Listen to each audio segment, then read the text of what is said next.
थे। बताइए sir VT Krishnamachari किस राज्य के दीवान थे? तो दोस्तों इसका राइट आंसर हो जाएगा वो है इसमें दोस्तों ये जयपुर के दीवान थे। 3 नंबर का ऑप्शन बिल्कुल सही उत्तर हो जाएगा। महिला सुपरवाइजर परीक्षा 2019 में यह प्रश्न पूछा जा चुका है। सर वीटी कृष्णामाचारी किस राज्य के दीवान थे? तो ये जयपुर राज्य के दीवान थे। आगे देखिए इसमें सेकंड नंबर प्रश्न, मूल भारतीय संविधान किसके द्वारा हस्तलिखित है? मूल भारतीय संविधान किसके द्वारा हस्तलिखित है? बताइए किसके द्वारा हस्तलिखित है ये? तो दोस्तों याद रखना है आपको, प्रेम बिहारी नारायण रायजादा, प्रेम बिहारी नारायण रायजादा के द्वारा मूल भारतीय संविधान है ये हस्तलिखित है। याद रखना है आपको। 3 नंबर का ऑप्शन बिल्कुल सही उत्तर हो जाएगा। महिला सुपरवाइजर 2019 में यह प्रश्न पूछा गया है। आगे देखिए इसमें भारतीय संविधान सभा की प्रारूप समिति के अध्यक्ष कौन थे? बताइए प्रारूप समिति के अध्यक्ष वो कौन थे? तो इसका राइट आंसर हो जाएगा वो है दोस्तों डॉक्टर भीमराव अंबेडकर। डॉक्टर भीमराव अंबेडकर ये भारतीय संविधान सभा की प्रारूप समिति के अध्यक्ष थे। पुलिस 2018, यूपीपीसीएस परी 1995 में यह प्रश्न पूछा जा चुका है। 3 नंबर का ऑप्शन बिल्कुल सही उत्तर हो जाएगा। देखिए प्रारूप समिति में कुल 7 सदस्य थे जिसके अध्यक्ष भीमराव अंबेडकर थे और अन्य सदस्य जैसे के मुंशी, एन गोपाल स्वामी, कृष्णा स्वामी अय्यर ये थे। ठीक है, इनके अलावा और भी थे। तो इसमें 3 नंबर ऑप्शन बिल्कुल सही उत्तर। आगे देखिए भारतीय संविधान के निम्नलिखित में से किस अनुच्छेद में वैज्ञानिक दृष्टिकोण शब्द का उल्लेख है? भारत के संविधान के निम्नलिखित में से किस अनुच्छेद में वैज्ञानिक दृष्टिकोण शब्द का उल्लेख है? तो दोस्तों इसका राइट आंसर हो जाएगा वो है अनुच्छेद 51 क ज। ठीक है दोस्तों, ये 51 क ज है ये किसके अंतर्गत आता है? तो दोस्तों आप सभी को पता है कि मौलिक कर्तव्य के अंतर्गत आते हैं। ठीक है, तो अपना इसमें राइट आंसर क्या हो जाएगा वो है 3 नंबर का ऑप्शन बिल्कुल सही उत्तर। वैज्ञानिक शब्द यानी कि वैज्ञानिक दृष्टिकोण शब्द का जो उल्लेख है वो किया गया है और ये काफी बार परीक्षा में पूछा गया है। द्वितीय श्रेणी शिक्षक भर्ती परीक्षा 2019 में भी पूछा गया था। इसके अलावा अन्य और भी कई परीक्षाओं में पूछा जा चुका है। आगे देखिए इसमें निम्नलिखित में से कौन भारतीय ट्राइबल पार्टी के संस्थापक सदस्यों में से एक है? बताइए निम्नलिखित में से कौन भारतीय ट्राइबल पार्टी के संस्थापक सदस्यों में से एक है? तो दोस्तों इसका राइट आंसर हो जाएगा वो है छोटू भाई वसावा। कौन है? छोटू भाई वसावा। 4 नंबर का ऑप्शन बिल्कुल सही हो जाएगा। छोटू भाई वसावा ठीक है, भारतीय ट्राइबल पार्टी के संस्थापक है। आगे देखिए मूल भारतीय संविधान किसके द्वारा हस्तलिखित है? देखिए ये प्रश्न रिपीट हुआ है। राइट आंसर क्या हो जाएगा? प्रेम बिहारी नारायण रायजादा। 3 नंबर ऑप्शन बिल्कुल सही उत्तर। आगे देखिए इसमें किस अवसर पर गांधी ने यह घोषणा की कि भारत में ब्रिटिश राज इस महान देश में नैतिक, भौतिक, सांस्कृतिक और आध्यात्मिक विनाश लेकर आया है। मैं इस शासन को अभिशाप मानता हूं। मैं शासन की इस व्यवस्था को छिन्न भिन्न करने आया हूं। राजद्रोह मेरा धर्म हो गया है। बताइए ये दोस्तों कब कहा था गांधी जी ने? कौन से अवसर पर कहा था ये? ठीक है, देखिए द्वितीय श्रेणी शिक्षक संस्कृत 2019 में यह प्रश्न पूछा गया था। ठीक है, तो दोस्तों ये कहा गया था गांधी जी के द्वारा सितंबर 1920 में कलकत्ता में कांग्रेस का विशेष अधिवेशन हुआ था। उस अधिवेशन में गांधी जी ने ये बात कही थी। तो इसमें 1 नंबर का जो ऑप्शन है वो इसका बिल्कुल सही उत्तर हो जाएगा। आगे देखिए संविधान सभा द्वारा स्थापित मौलिक अधिकारों और अल्पसंख्यकों हेतु सलाहकार समिति के अध्यक्ष कौन थे? संविधान सभा द्वारा स्थापित मौलिक अधिकारों और अल्पसंख्यकों हेतु सलाहकार समिति के अध्यक्ष कौन थे? तो कौन थे दोस्तों सलाहकार समिति के अध्यक्ष? तो वो थे दोस्तों सरदार पटेल। 2 नंबर का जो ऑप्शन है वो इसका बिल्कुल सही उत्तर हो जाएगा, सरदार वल्लभ भाई पटेल। ये अल्पसंख्यक एवं मूल अधिकार समिति के अध्यक्ष थे। ठीक है, ये भी आपको इसमें याद रखना है। और साथ ही प्रांतीय संविधान समिति के भी अध्यक्ष थे सरदार पटेल। ठीक है, तो इसमें 2 नंबर ऑप्शन बिल्कुल सही था। 2014 में पूछा गया प्रश्न है। आगे देखिए भारतीय संविधान के किस अनुच्छेद के अंतर्गत अस्पृश्यता को समाप्त किया गया? रेट 2018 में पूछा गया प्रश्न।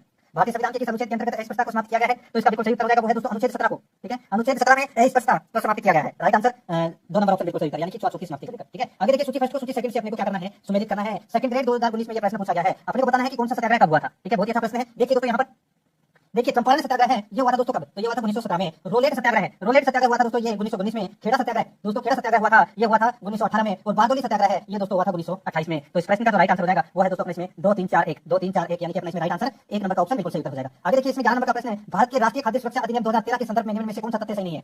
भारत के राष्ट्रीय खाद्य सुरक्षा अधिनियम 2013 के संदर्भ में निम्न में से कौन सा तथ्य सही नहीं है ये अपने को यहाँ पर बताना है। तो दोस्तों देखिए यहाँ पर इसमें कौन सा सही नहीं है? तो देखिए यह अधिनियम 50% तक शहरी जनसंख्या को अपने में सम्मिलित करता है। बिल्कुल सही है। यह अधिनियम कुल जनसंख्या के 2/3 के करीब अपने में सम्मिलित करता है। बिल्कुल सही है। देखिए यह अधिनियम 40% तक शहरी जनसंख्या को अपने में सम्मिलित करता है। तो ये गलत हो जाएगा दोस्तों। 50% तक शहरी जनसंख्या को अपने में सम्मिलित करता है ये गलत देखा है। तो अपने इसमें राइट आंसर क्या हो जाएगा वो है 3 नंबर का ऑप्शन बिल्कुल सही था। आगे देखिए इसमें भारतीय संविधान सभा के उद्घाटन अधिवेशन की अध्यक्षता की गई थी। भारतीय संविधान सभा के उद्घाटन अधिवेशन की अध्यक्षता की गई थी। किसके द्वारा की गई थी? ये की गई थी दोस्तों डॉक्टर सचिदानंद सिन्हा के द्वारा। इसका अध्यक्ष बनाया गया था 9 दिसंबर 1946 को। ये संविधान सभा की प्रथम बैठक हुई थी उसमें। ठीक है, राइट आंसर हो जाएगा इसमें 2 नंबर का ऑप्शन बिल्कुल सही था। आगे देखिए निम्नलिखित में से किस वाद में यह कहा गया था कि प्रस्तावना भारतीय संविधान का अंग नहीं है? बताइए कौन से वाद में यह कहा गया था कि प्रस्तावना भारतीय संविधान का अंग नहीं है? ये कहा गया था दोस्तों बेरूवादी वाद में। बेरूवादी वाद में यह कहा गया था कि प्रस्तावना है वो भारतीय संविधान का अंग नहीं है। महिला सुपरवाइजर परीक्षा में यह प्रश्न पूछा गया है। तो इसमें 1 नंबर ऑप्शन बिल्कुल सही हो जाएगा। आगे देखिए यहाँ पे देखिए भारतीय संविधान सभा का निर्माण कैसे किया गया था? बताइए भारत की संविधान सभा का निर्माण है वो कैसे किया गया था? तो दोस्तों इसका राइट आंसर हो जाएगा वो है कैसे किया गया था भारतीय संविधान सभा का? तो दोस्तों प्रांतों में प्रत्यक्ष निर्वाचन प्रक्रिया से दोस्तों ये किया गया था। तो इसमें राइट आंसर हो जाएगा 4 नंबर का जो ऑप्शन है वो इसका बिल्कुल सही हो जाएगा। ठीक है, आगे देखिए इसमें भारतीय संविधान सभा का गठन किया गया था। भारतीय संविधान सभा का गठन है ये दोस्तों बताइए कौन सी योजना के अंतर्गत किया गया था? पीजीटी 2019 यूपी लोअर में भी एक प्रश्न पूछा जा चुका है। तो इस प्रश्न का राइट आंसर हो जाएगा वो है दोस्तों कैबिनेट मिशन 1946 के अंतर्गत भारतीय संविधान सभा का गठन है वो किया गया था। ठीक है, ये आपको इसमें याद रखना है। संविधान सभा का गठन एवं निर्माण हेतु ब्रिटिश सरकार ने एक 3 सदस्यीय कैबिनेट मिशन की स्थापना मार्च 1946 में की थी। ये भी आपको इसमें याद रखना है। 3 नंबर ऑप्शन बिल्कुल सही हो जाएगा। 16 नंबर का प्रश्न इसमें देखिए भारत के संविधान के अनुसार एक व्यक्ति एक समय में अधिकतम कितने राज्य या राज्यों को राज्यपाल हो सकता है? बताइए भारत के संविधान के अनुसार एक व्यक्ति एक समय में अधिकतम कितने राज्य या राज्यों का राज्यपाल है वो हो सकता है? तो इसका राइट आंसर हो जाएगा वो है दोस्तों इसमें देखिए अधिकतम संख्या है वो निर्धारित नहीं है। अधिकतम संख्या है वो निर्धारित नहीं है। तो इसमें राइट आंसर 4 नंबर ऑप्शन सही हो जाएगा। ऐसा परीक्षा 2018 में पूछा गया प्रश्न। आगे देखिए भारत के संविधान की प्रस्तावना में दिए गए आश्वासनों का सही क्रम है। भारत के संविधान की प्रस्तावना में दिए गए आश्वासनों का सही क्रम है वो क्या है? तो दोस्तों अगर आपने प्रस्तावना पढ़ी है तो आपको पता होगा। ठीक है, दोस्तों देखिए न्याय, स्वतंत्रता, समता, बंधुता। ठीक है, न्याय, स्वतंत्रता, समता, बंधुता ये इसका राइट आंसर हो जाएगा। 3 नंबर का ऑप्शन बिल्कुल सही हो जाएगा। ठीक है, आगे देखिए दोस्तों अपने इसमें भारतीय संविधान सभा के संबंध में निम्नलिखित में से कौन सा कथन है वो सही है? आरएसपी 2018 में प्रश्न पूछा गया। भारतीय संविधान सभा के संबंध में निम्नलिखित में से कौन सा कथन सही है? तो देखिए कौन सा कथन सही है यहाँ पर देखिए यह वयस्क मताधिकार पर आधारित नहीं थी। बिल्कुल सही है। और देखिए दोस्तों अपने इसमें यह कई समितियों के माध्यम से कार्यरत थी, बिल्कुल सही है, ठीक है। बहुदलीय संरचना नहीं थी, गलत हो जाएगा ये। और प्रत्यक्ष निर्वाचन का परिणाम थी, तो ये भी गलत हो जाएगा दोस्तों। यानी कि पहला और चौथा है वो इसमें सही है, बाकी और सारे गलत है इसमें। इस प्रश्न का जो राइट आंसर हो जाएगा वो हो जाएगा दोस्तों, इसमें 1 और 4 है वो सही है, बाकी और सारे गलत है। तो इसमें राइट आंसर 1 नंबर का ऑप्शन बिल्कुल सही हो जाएगा। आगे देखिए 19 नंबर का प्रश्न है, भारतीय संविधान को अनुच्छेद 25 संबंधित है, बताइए भारतीय संविधान का जो अनुच्छेद 25 है ये किससे संबंधित है? तो दोस्तों बताइए, रिट 2018 में पूछा गया प्रश्न है, अनुच्छेद 25 बताइए। तो दोस्तों ये अनुच्छेद 25 है, ये अंतःकरण की स्वतंत्रता तथा किसी भी धर्म के पालन, अभ्यास और प्रचार की स्वतंत्रता है, अनुच्छेद 25 है। तो इसमें राइट आंसर 1 नंबर ऑप्शन बिल्कुल सही हो जाएगा। आगे देखिए 20 नंबर का प्रश्न है, भारतीय संविधान सभा की पहली बैठक कब हुई थी? तो भारतीय संविधान सभा की पहली बैठक हुई थी 9 दिसंबर 1946 को। 9 दिसंबर 1946 को पहली बैठक हुई थी, ठीक है। एसएससी 10+2 2018 में पूछा गया प्रश्न है, ठीक है। सचिदानंद सिन्हा को स्थायी अध्यक्ष बनाया गया था, 3 नंबर ऑप्शन बिल्कुल सही है। आगे देखिए निम्न में से सामाजिक न्याय से संबंधित संवैधानिक प्रावधान नहीं है। सामाजिक न्याय से संबंधित संवैधानिक प्रावधान कौन सा नहीं है वो बताना है। रिट 2018 में ये प्रश्न पूछा गया है। तो दोस्तों देखिए यहाँ पर अनुसूचित जाति व अनुसूचित जनजाति हेतु सरकारी नौकरी में आरक्षण बिल्कुल सही है, ये संवैधानिक प्रावधान है। विधायिका में अनुसूचित जाति जनजाति हेतु आरक्षण ये भी है, समान कार्य हेतु समान वेतन ये भी है। बाल श्रम निषेध है, ये दोस्तों प्रावधान नहीं है सामाजिक न्याय से संबंधित। अपने राइट आंसर 4 नंबर ऑप्शन बिल्कुल सही हो जाएगा। आगे देखिए 22 नंबर प्रश्न है, भारत में संसद में सम्मिलित है, पटवारी मुख्य परीक्षा 2016 में पूछा गया प्रश्न है, भारत में संसद में सम्मिलित है। तो दोस्तों इसका राइट आंसर क्या हो जाएगा? संसद में सम्मिलित कौन कौन होते हैं बताइए। तो दोस्तों देखिए संसद के अंदर सम्मिलित होता है कौन कौन? राष्ट्रपति भी होता है, ठीक है, राज्यसभा और लोकसभा दोनों होते हैं, ठीक है। इन तीनों से मिलकर ही संसद का निर्माण होता है। तो यहाँ पर इस प्रश्न का राइट आंसर हो जाएगा 1 और 2 दोनों कर लेना, ठीक है। 1 और 2 दोनों कर लेना इसमें, ठीक है। आगे देखिए इसमें भारतीय संविधान का प्रथम प्रारूप तैयार किया गया था। तो भारतीय संविधान का प्रथम प्रारूप तैयार किया गया था, किसके द्वारा तैयार किया गया था? तो ये बीएन राव के द्वारा तैयार किया गया था, ठीक है। और बीएन राव है ये संविधान सभा के संवैधानिक सलाहकार थे, ये भी आपको इसमें याद रखना है। तो अपना इसमें राइट आंसर 2 नंबर ऑप्शन बिल्कुल सही हो जाएगा, ठीक है। आगे देखिए इसमें भारतीय संविधान के किन अनुच्छेदों में नागरिकता संबंधी प्रावधान है? भारतीय संविधान के किन अनुच्छेदों में नागरिकता संबंधी प्रावधान है? तो दोस्तों अनुच्छेद 5 से लेकर 11 तक, अनुच्छेद 5 से लेकर 11 तक नागरिकता संबंधी अनुच्छेद आते हैं। तो अपना इसमें राइट आंसर हो जाएगा 4 नंबर ऑप्शन बिल्कुल सही है। जेल प्रहरी 2017 में ये प्रश्न पूछा गया, 4 नंबर ऑप्शन बिल्कुल सही है। 25 नंबर का प्रश्न इसमें देखिए, भारतीय संविधान के किन अनुच्छेद के अंतर्गत नागरिकों के मौलिक अधिकार प्रदान किए गए हैं? भारतीय संविधान के किन अनुच्छेद के अंतर्गत नागरिकों के मौलिक अधिकार, नागरिकों को मौलिक अधिकार प्रदान किए गए हैं? तो दोस्तों मौलिक अधिकार है ये अनुच्छेद 12 से लेकर अनुच्छेद 35 तक आते हैं मूल अधिकार। तो अपना इसमें राइट आंसर हो जाएगा 3 नंबर ऑप्शन बिल्कुल सही है। आगे देखिए भारतीय संविधान के किन अनुच्छेदों में राज्य के नीति निर्देशक तत्वों का उल्लेख है? जेल प्रहरी 2017 में पूछा गया प्रश्न है। तो राज्य के नीति निर्देशक तत्व है यह है अनुच्छेद 36 से 51 तक, अनुच्छेद 36 से 51 तक 2 नंबर का ऑप्शन बिल्कुल सही हो जाएगा। आगे देखिए भारतीय संविधान के किस अनुच्छेद में अल्पसंख्यकों के हितों के संरक्षण की व्यवस्था की गई है? बताइए भारतीय संविधान के कौन से अनुच्छेद में अल्पसंख्यकों के हितों के संरक्षण की व्यवस्था की गई है? तो वो अनुच्छेद कौन सा है? तो अनुच्छेद है दोस्तों इसमें कौन सा? तो वो है अनुच्छेद 49 है। तो इसमें 2 नंबर का ऑप्शन बिल्कुल सही हो जाएगा। आगे देखिए इसमें भारतीय संविधान के किस अनुच्छेद में संवैधानिक उपचारों का अधिकार दिया गया है? संवैधानिक उपचारों का अधिकार है ये दिया गया है दोस्तों कौन से अनुच्छेद में? तो इसका राइट आंसर क्या हो जाएगा बताइए, ठीक है। तो दोस्तों इसका बिल्कुल सही उत्तर हो जाएगा वो है अपने इसमें अनुच्छेद 32 को संवैधानिक उपचारों का अधिकार कहा जाता है, ये भी आपको इसमें याद रखना है। तो इसमें 2 नंबर का ऑप्शन बिल्कुल सही उत्तर है। 29 नंबर प्रश्न इसमें देखिए, डॉक्टर भीमराव अंबेडकर की अध्यक्षता में संविधान सभा की प्रारूप समिति में कितने अन्य सदस्य थे? बताइए यूपी लोअर में यह प्रश्न पूछा जा चुका है, ठीक है। डॉक्टर भीमराव अंबेडकर की अध्यक्षता में संविधान सभा की प्रारूप समिति में कितने सदस्य थे? मैंने भी आपको थोड़ी देर पहले बताए थे दोस्तों। देखिए इसमें टोटल 7 सदस्य थे, अध्यक्ष सहित टोटल 6 अन्य सदस्य थे, ठीक है। अध्यक्ष तो था ही, टोटल 7 सदस्य थे जिसमें से एक अध्यक्ष और 6 सदस्य थे। 6 सदस्य कौन कौन से थे? तो दोस्तों एन गोपाल स्वामी अयंगर, दूसरे थे ए मुंशी, तीसरे थे अल्लादी कृष्ण स्वामी अय्यर, चौथे थे सैयद मोहम्मद सादुल्ला और पांचवे थे दोस्तों बी एल मित्र, ठीक है। और इनके स्थान पर दोस्तों एन माधव राव आए थे और डीपी खेतान, ठीक है। और डीपी खेतान की मृत्यु के बाद में टी कृष्ण माचारी, ठीक है, ये आए थे। टोटल 6 सदस्य थे। तो इसमें राइट आंसर हो जाएगा 2 नंबर का ऑप्शन बिल्कुल सही था। आगे देखिए इसमें भारतीय संविधान में समानता का अधिकार 5 अनुच्छेदों द्वारा प्रदान किया गया है। तो समानता का अधिकार है ये दोस्तों अनुच्छेद कौन से अनुच्छेद तक है समता का अधिकार? तो दोस्तों यह अनुच्छेद 14 से 18 तक है। तो इसमें राइट आंसर 4 नंबर ऑप्शन सही हो जाएगा। आगे देखिए भारतीय संविधान में समवर्ती सूची की प्रेरणा कहां से ली गई है? समवर्ती सूची की प्रेरणा है वो कहां से ली गई है? तो इसका राइट आंसर हो जाएगा वो है दोस्तों ऑस्ट्रेलिया से ली गई है समवर्ती सूची की प्रेरणा। 3 नंबर का ऑप्शन बिल्कुल सही हो जाएगा। जेल प्रहरी परीक्षा 2017 के अंदर ये प्रश्न पूछा गया दोस्तों। जेल प्रहरी की जो परीक्षा है वो 1 महीने तक चली थी ऑनलाइन, और ऑनलाइन के अंदर ये प्रश्न पूछे गए थे, ठीक है। इसलिए 2017 लिखा हुआ है, ठीक है। 3 नंबर ऑप्शन बिल्कुल सही। आगे देखिए भारतीय संविधान में सम्मिलित संसदीय व्यवस्था किस देश से ग्रहण की गई है? बताइए भारतीय संविधान में सम्मिलित संसदीय व्यवस्था किस देश से ग्रहण की गई है? तो दोस्तों बताइए संसदीय व्यवस्था है ये कौन से कहां से? तो ये ब्रिटेन से ग्रहण की गई है। 3 नंबर का ऑप्शन बिल्कुल सही है। आगे देखिए भारतीय संविधान के अनुच्छेद 17 का संबंध है। तो 17 का संबंध है वो किससे है? तो वो है स्पष्टता उन्मूलन से संबंधित। 3 नंबर ऑप्शन बिल्कुल सही है। आगे देखिए भारतीय संविधान पर सबसे अधिक प्रभाव किसका पड़ रहा है? सबसे अधिक प्रभाव है वो किसका पड़ा है भारतीय संविधान पर? तो ये पड़ा है दोस्तों भारत सरकार अधिनियम 1935 का सर्वाधिक प्रभाव पड़ा है भारतीय संविधान पर। तो इसमें 1 नंबर का ऑप्शन बिल्कुल सही हो जाएगा। आगे देखिए इसमें भारतीय संविधान के निर्माण में संविधान सभा को कितना समय लगा? तो संविधान सभा को कितना समय लगा? तो इसमें समय लगा दोस्तों 2 वर्ष 11 माह 18 दिन, 2 वर्ष 11 माह 18 दिन का समय लगा। जो पीपीसीएस मींस 2017 में ये प्रश्न पूछा गया था। 1 नंबर का ऑप्शन बिल्कुल सही हो जाएगा, ठीक है। आपको इसमें याद रखना है। और इस दौरान कुल 11 अधिवेशन हुए जिसमें अंतिम 11वें अधिवेशन के अंतिम दिन 26 नवंबर 1949 को संविधान है वो अंगीकृत किया गया था। ये आपको इसमें याद रखना है। तो इसमें 1 नंबर ऑप्शन बिल्कुल सही था। आगे देखिए 11 दिसंबर 1946 को संविधान सभा का स्थायी अध्यक्ष लिया गया था। अब देखिए 9 दिसंबर को पहली बैठक हुई थी, उसके बाद 2 दिन बाद में यानी कि 11 दिसंबर 1946 को दूसरी बैठक हुई थी और उसमें स्थायी अध्यक्ष लिया गया था डॉक्टर राजेंद्र प्रसाद को। तो इसमें 1 नंबर ऑप्शन बिल्कुल सही था। आगे देखिए भारतीय संविधान के लिए मसौदा तैयार करने वाली प्रारूप समिति का अध्यक्ष कौन था? भारतीय संविधान के लिए मसौदा तैयार करने वाली प्रारूप समिति का अध्यक्ष कौन था? तो दोस्तों इसका राइट आंसर हो जाएगा वो है दोस्तों अपने इसमें डॉक्टर भीमराव अंबेडकर। 4 नंबर का ऑप्शन बिल्कुल सही हो जाएगा। आगे देखिए संविधान के अनुच्छेद 370 के तहत जम्मू एवं कश्मीर राज्य को विशेष दर्जा प्राप्त है।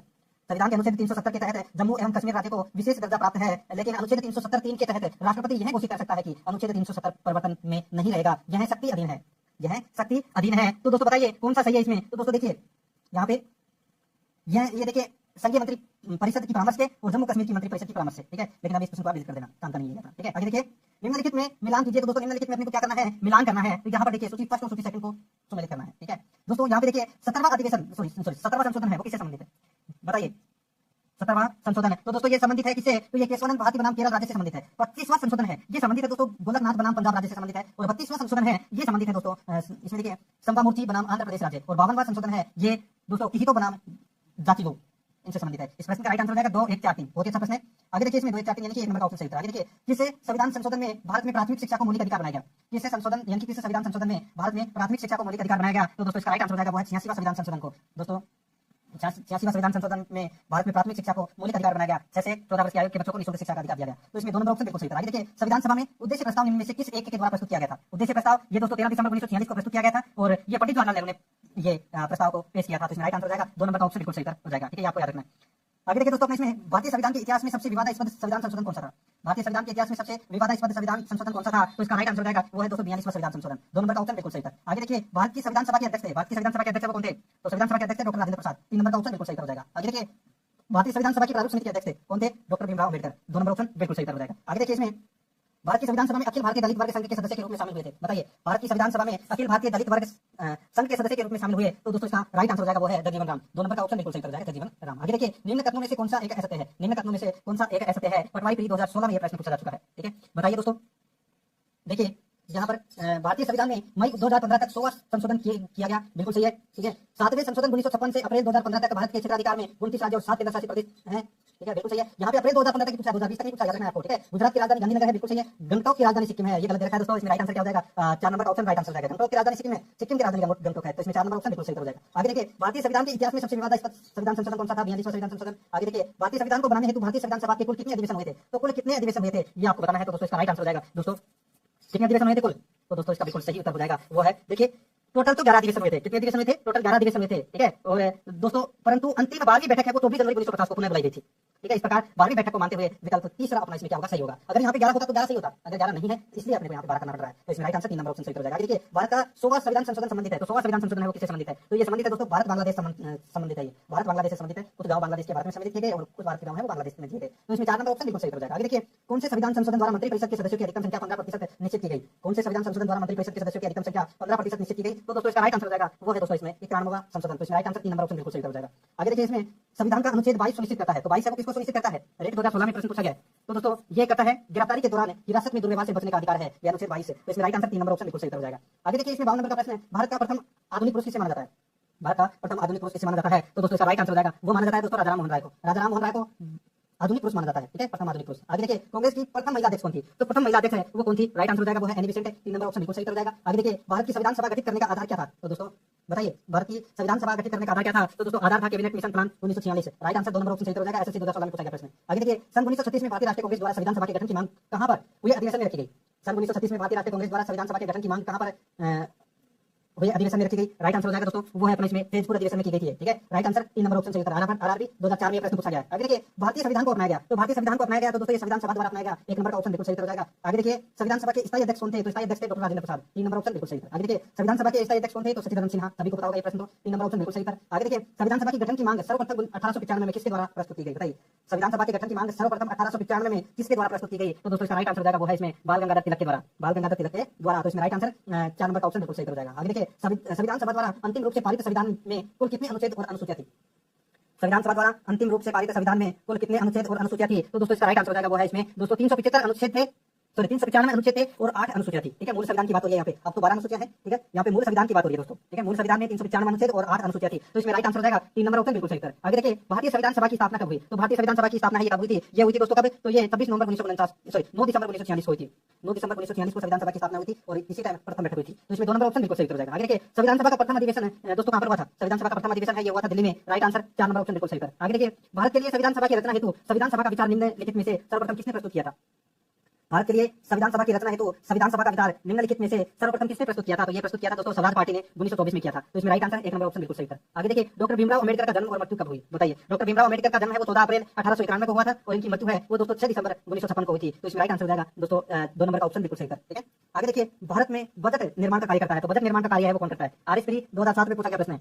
बजट निर्माण का कार्य दोस्तों वित्त मंत्री करता है। तो इसमें 3 नंबर ऑप्शन बिल्कुल सही था। आगे देखिए भारतीय संविधान में पहला संशोधन कब हुआ था? तो पहला संशोधन हुआ था दोस्तों ये हुआ था जून 1951 में। जून 1951 में पहला संशोधन हुआ था। आगे देखिए इसमें दोस्तों संविधान के अनुसार भारत है। तो दोस्तों संविधान के अनुसार भारत क्या है?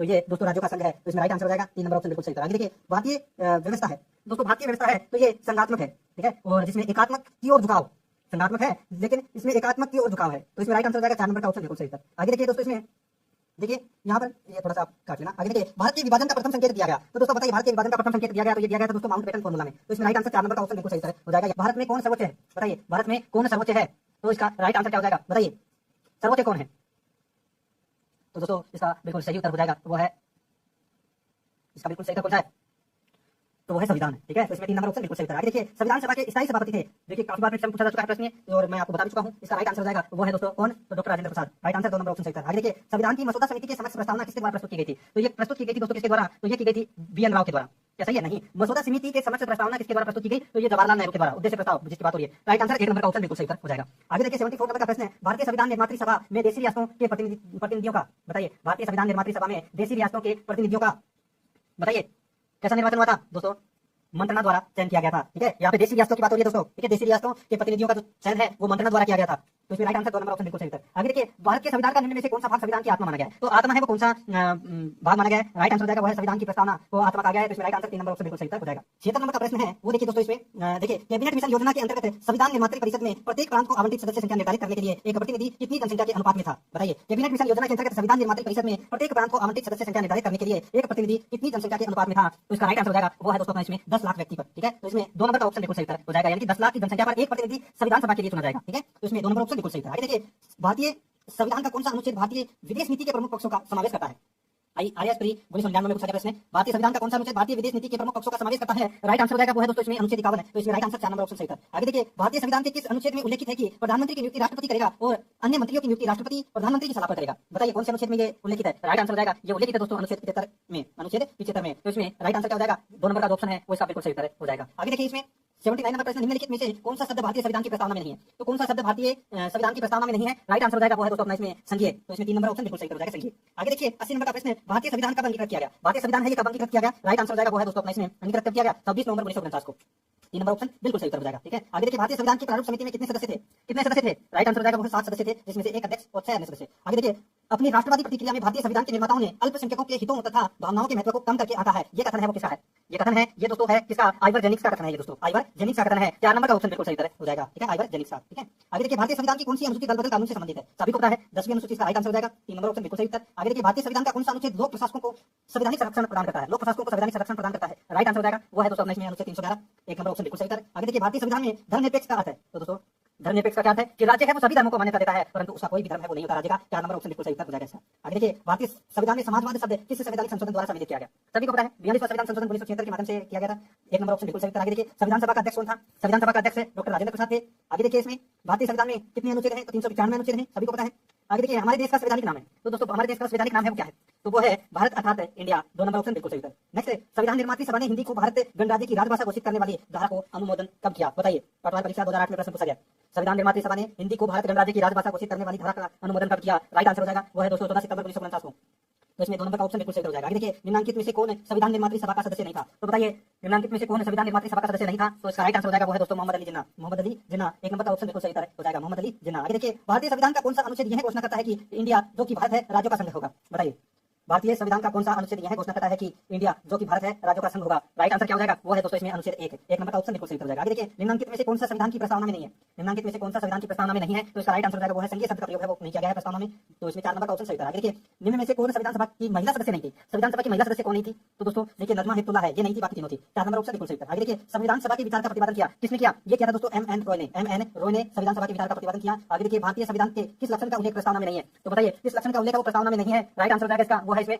संघीय शब्द का उल्लेख है वो नहीं है प्रस्तावना में। आगे देखिए भारतीय संविधान के अंतर्गत अनुसूचित जातियों जनजातियों के लिए एक लोक सेवाओं में आरक्षण का प्रावधान किया गया है, तो वो कौन से अनुच्छेद में किया गया है, तो दोस्तों इसका राइट आंसर हो जाएगा वो है अनुच्छेद 335 में, राइट आंसर 2 नंबर का ऑप्शन बिल्कुल सही था। आगे देखिए किसके द्वारा संविधान सभा के सदस्यों का निर्वाचन मनोनयन किया गया, किसके द्वारा संविधान सभा के सदस्यों का निर्वाचन मनोनयन किया गया, राइट आंसर हो जाएगा वो है दोस्तों प्रांतीय व्यवस्थापिका, तो इसमें 3 नंबर ऑप्शन बिल्कुल सही हो जाएगा। 99 नंबर प्रश्न इसमें देखिए 1946 में बनी अंतरिम सरकार में निम्न में से कौन सदस्य नहीं था, 1946 में बनी अंतरिम सरकार में निम्न में से कौन सदस्य नहीं था, राइट आंसर हो जाएगा इसका वो है दोस्तों अपना इसमें कौन सा, तो वो है मोहम्मद अली जिन्ना, 1 नंबर का ऑप्शन बिल्कुल सही हो जाएगा। 100 नंबर का प्रश्न इसमें देखिए संविधान का उद्देश्य प्रस्ताव किसने प्रस्तुत किया, संविधान का उद्देश्य प्रस्ताव किसने प्रस्तुत किया, राइट आंसर हो जाएगा वो है पंडित जवाहरलाल नेहरू ने प्रस्तुत किया, 3 नंबर का ऑप्शन बिल्कुल सही हो जाएगा। भारतीय संविधान में राज्य के नीति निर्देशक तत्व ग्रहण किए गए हैं, तो नीति निर्देशक तत्व है वो कहां से लिए गए हैं, तो उसका राइट आंसर क्या हो जाएगा वो है दोस्तों आयरलैंड से लिए गए हैं, ये नीति निर्देशक तत्व है, ठीक है, तो इसका राइट आंसर बी नंबर का ऑप्शन बिल्कुल सही हो जाएगा, ठीक है।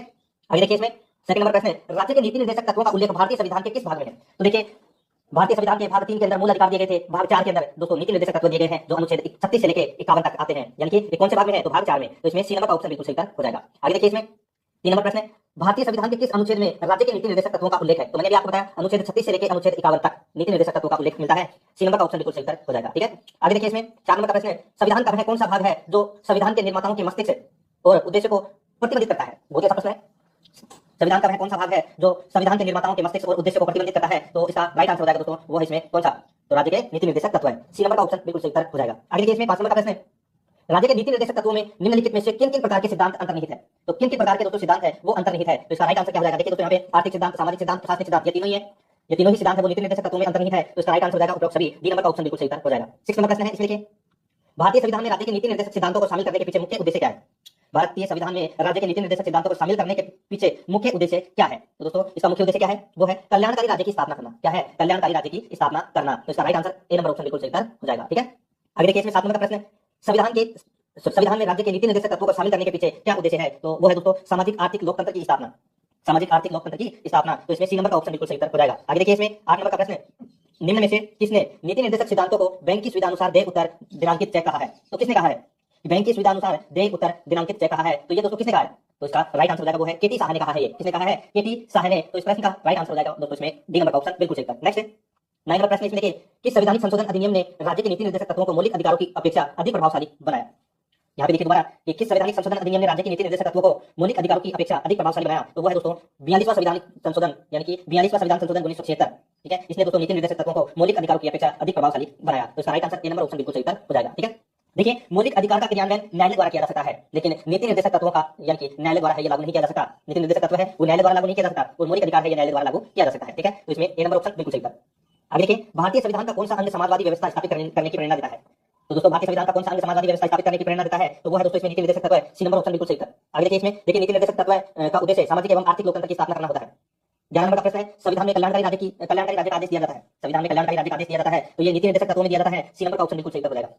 आगे देखिए, इसमें 12 नंबर का प्रश्न है, नीति निर्देशक सिद्धांत। नीति निर्देशक सिद्धांत यहाँ पे देखिए दोस्तों, वाद योग्य है, वाद योग्य नहीं है, मौलिक अधिकार है, क्या है? तो इसका राइट आंसर हो जाएगा वो है वाद योग्य नहीं है। ठीक है, नीति निर्देशक तत्व है वो वाद योग्य नहीं है। तो इसका राइट आंसर हो जाएगा बी नंबर ऑप्शन बिल्कुल सही उत्तर। नेक्स्ट आगे देखिए, 13 नंबर का प्रश्न है, नीति निर्देशक तत्वों का क्रियान्वयन निम्नलिखित में से किस पर निर्भर करता है? नीति निर्देशक तत्वों का क्रियान्वयन निम्नलिखित में से किस पर निर्भर करता है? तो इसका राइट आंसर हो जाएगा वो है सरकार के पास उपलब्ध साधनों पर निर्भर करता है। सरकार के पास उपलब्ध साधनों पर निर्भर करता है ये। ठीक है, तो इसका डी नंबर ऑप्शन बिल्कुल सही उत्तर हो जाएगा। 14 नंबर का प्रश्न है, इसमें देखिए, मूल अधिकार और राज्य के नीति निर्देशक तत्व में क्या अंतर है?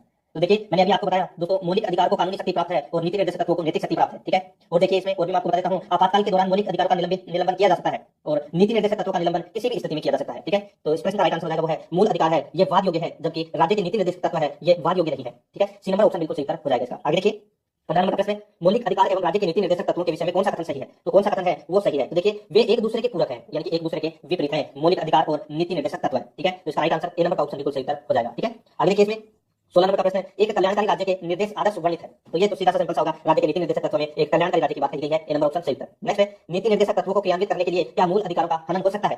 क्या मूल अधिकारों का हनन हो सकता है? हाँ, कुछ कुछ का।